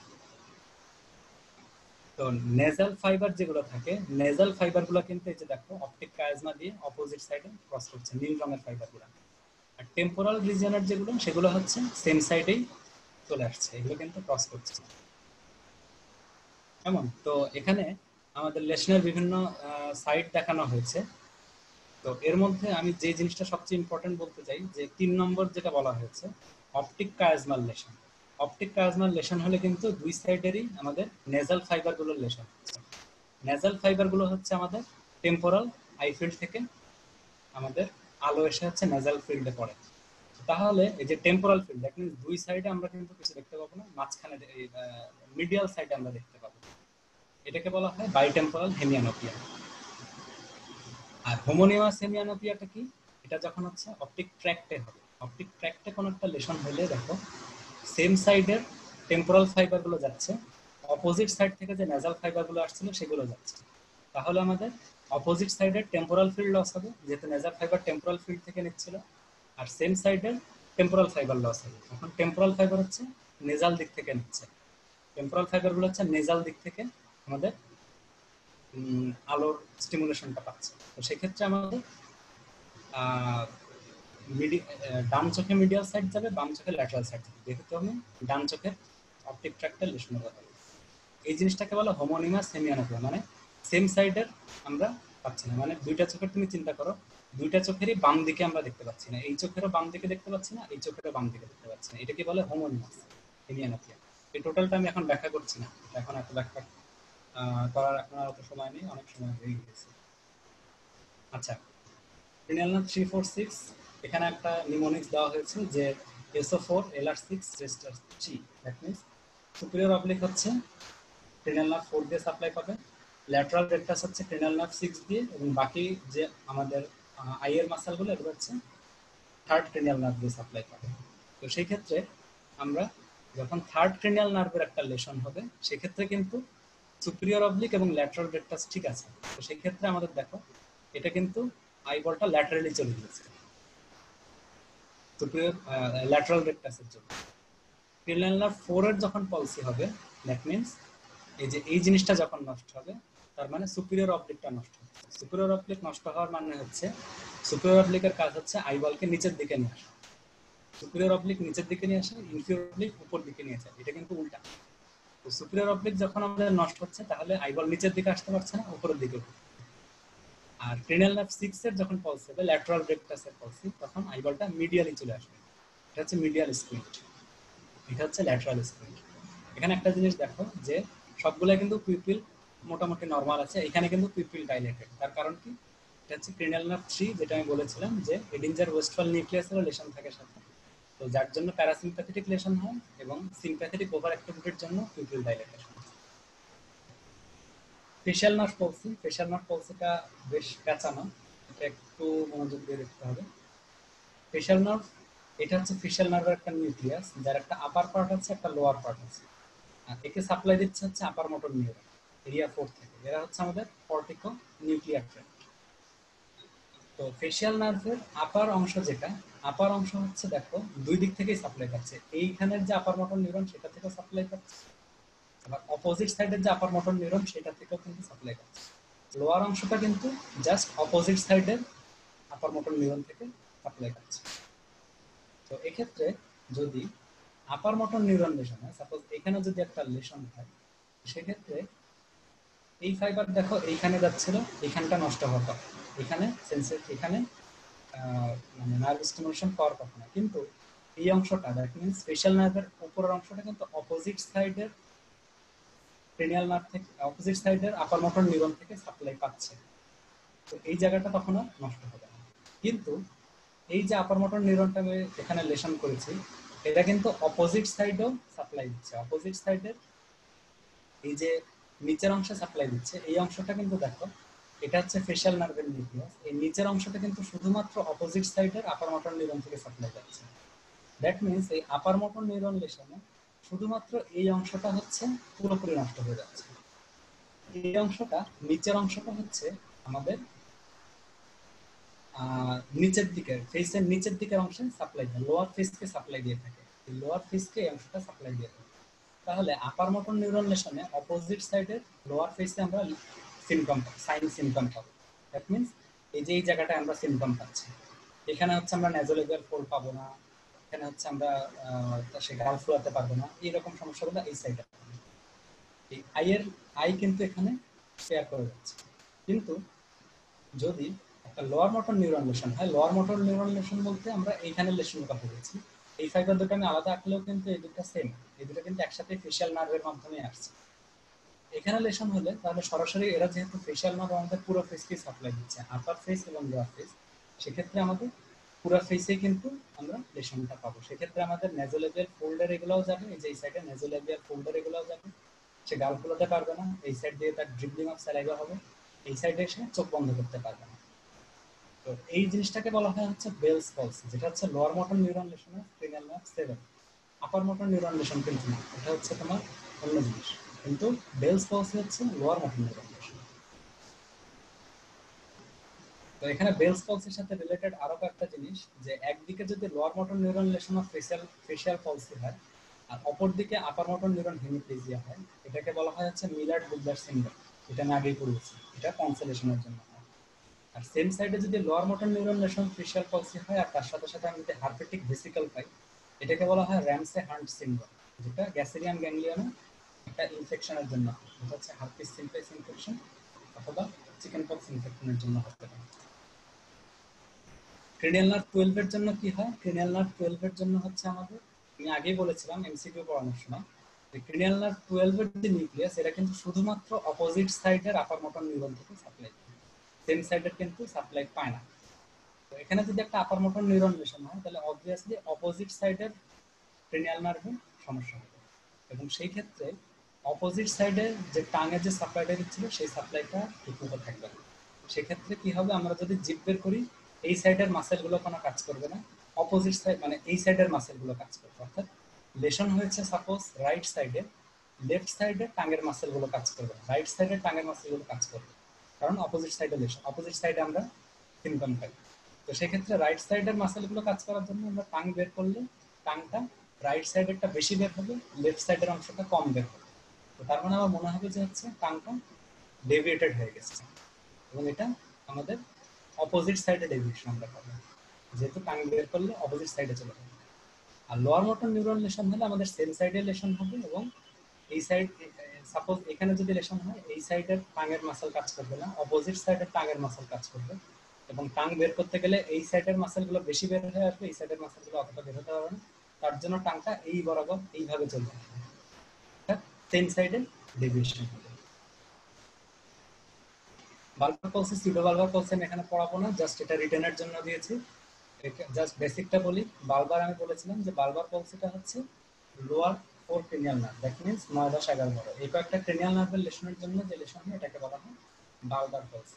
আর সিউডো বালবার পলসি হচ্ছে এই সেমই 4টা ক্রেনিয়াল নার্ভের লেশন কিন্তু upper motor neuron lesion, that means এখানে তুমি যদি upper motor neuron lesion lower motor neuron লেশনের পার্থক্য জানো তাহলে বালবার এবং সিউডো বালবার পলসির পার্থক্য এমনি পারবে। সিউডো বালবার হচ্ছে আপার মোটর নিউরন লেশন, বালবার হচ্ছে লোয়ার মোটর নিউরন লেশন। এবং এখানে আমরা সিম্পলি জজারটা আপার মোটর নিউরন লেশনের ক্ষেত্রে এক্সাগারেটেড, এখানে আমরা আর লোয়ার মোটরের ক্ষেত্রে লস্ট পাবো। বাকি যা যা আছে এগুলো তোমরা সমস্ত মাসেলের সাথে যা পাও একই জিনিসই পাবো। একটা অত্যন্ত ইম্পর্টেন্ট ভাইবার কোশ্চেন যে আমরা যে রিফ্লেক্সগুলো এলিসিট করি সেগুলোর মধ্যে more than one cranial nerve involvement আছে কোন কোন রিফ্লেক্সে, সেগুলো হচ্ছে light reflex, accommodation reflex, corneal reflex এবং গ্যাগ রিফ্লেক্স। লাইট রিফ্লেক্সের অ্যাফারেন্ট হচ্ছে 2, ইফারেন্ট হচ্ছে 3 ক্রেনিয়াল নার্ভ। অ্যাকমোডেশন রিফ্লেক্সও সেম, অ্যাফারেন্ট হচ্ছে 2, ইফারেন্ট হচ্ছে 3, 4, 5। কর্নিয়াল রিফ্লেক্সের ক্ষেত্রে যেহেতু আমরা কর্নিয়া আমরা বলেছিলাম যে একটা সেন্সেশন যেটা আমাদের ট্রাইজেমিনাল নার্ভের মাধ্যমে সাপ্লাই পায়, তো এখানে অ্যাফারেন্ট হবে হচ্ছে ট্রাইজেমিনাল নার্ভ, ইফারেন্ট হবে হচ্ছে ফেশিয়াল নার্ভ। তার কারণ কর্নিয়াল রিফ্লেক্সের পর আমরা চোখটা বন্ধ করে ফেলি, যেটা হচ্ছে অরবিকুলারিস অকুলি মাসেলের মাধ্যমে হয়, যেটাকে সাপ্লাই দেয় হচ্ছে ফেশিয়াল নার্ভ। আর গ্যাগ রিফ্লেক্স হচ্ছে আমাদের সেন্সেশন যাবে হচ্ছে গ্লসোফেরিঞ্জিয়াল দিয়ে আর রিফ্লেক্সটা আসবে হচ্ছে ভিগাস নার্ভ দিয়ে। তো আমি প্রায় শেষের দিকে আছি, জাস্ট অটোনমিক একটা স্লাইড। এই অটোনমিকের মধ্যে যেটা আমি বলতে চাচ্ছি যে অটোনমিক নার্ভাস সিস্টেমের যে ডিজিজগুলো বা যে সিমটমগুলো এগুলো কিন্তু আমরা সাধারণত বিভিন্ন সিস্টেমের সাথে করি। যেমন হার্শপ্রাং ডিজিজ কিন্তু আসলে একটা অটোনমিক মানে নার্ভাস সিস্টেমের ডিজিজ, যেখানে আমাদের নার্ভ প্লেক্সাসগুলো নষ্ট হয় যার জন্য কোলন কন্ট্রাকশন করতে পারে না, কনজেনিটাল মেগাকোলন, কোলনটা বড় হয়ে যায় কারণ কোনো কন্ট্রাকশন করতে পারে না, যার জন্য বাচ্চাদের ডেফিকেশন হয়। এটা কিন্তু আসলে অটোনমিক নার্ভাস সিস্টেমের ডিজিজ। ব্লাডার ডিসফাংশন আমরা অনেকটাই করেছি যে হচ্ছে অ্যাটনিক ব্লাডার অথবা হচ্ছে হাইপারটনিক ব্লাডার, এই জিনিসগুলো কিন্তু অনেকটা অটোনমিক সিস্টেমের সাথে কানেক্টেড। রেনল্ডস ডিজিজ যেটা হচ্ছে আমাদের বা বার্জার্স ডিজিজ, এই জিনিসগুলো যেটা হচ্ছে পেরিফেরাল সার্কুলেশনের সাথে রিলেটেড, সেখানেও কিন্তু আমাদের এই সার্কুলেশনকে যে সাপ্লাই দিচ্ছে আমাদের সিম্প্যাথেটিক প্যারাসিম্প্যাথেটিক ফাইবার, তাদের লেশনের জন্য কিন্তু এই অটোনমিক সিস্টেমের ডিজিজগুলো হচ্ছে। আর মেইনে আমরা যেটা পড়ি অটোনমিক নার্ভাস সিস্টেমের ক্ষেত্রে সেটা হচ্ছে হর্নার সিনড্রোম। হর্নার সিনড্রোমটা হচ্ছে সিম্প্যাথেটিক লেশন। এখানে আমরা মূলত 4টা জিনিস পাই।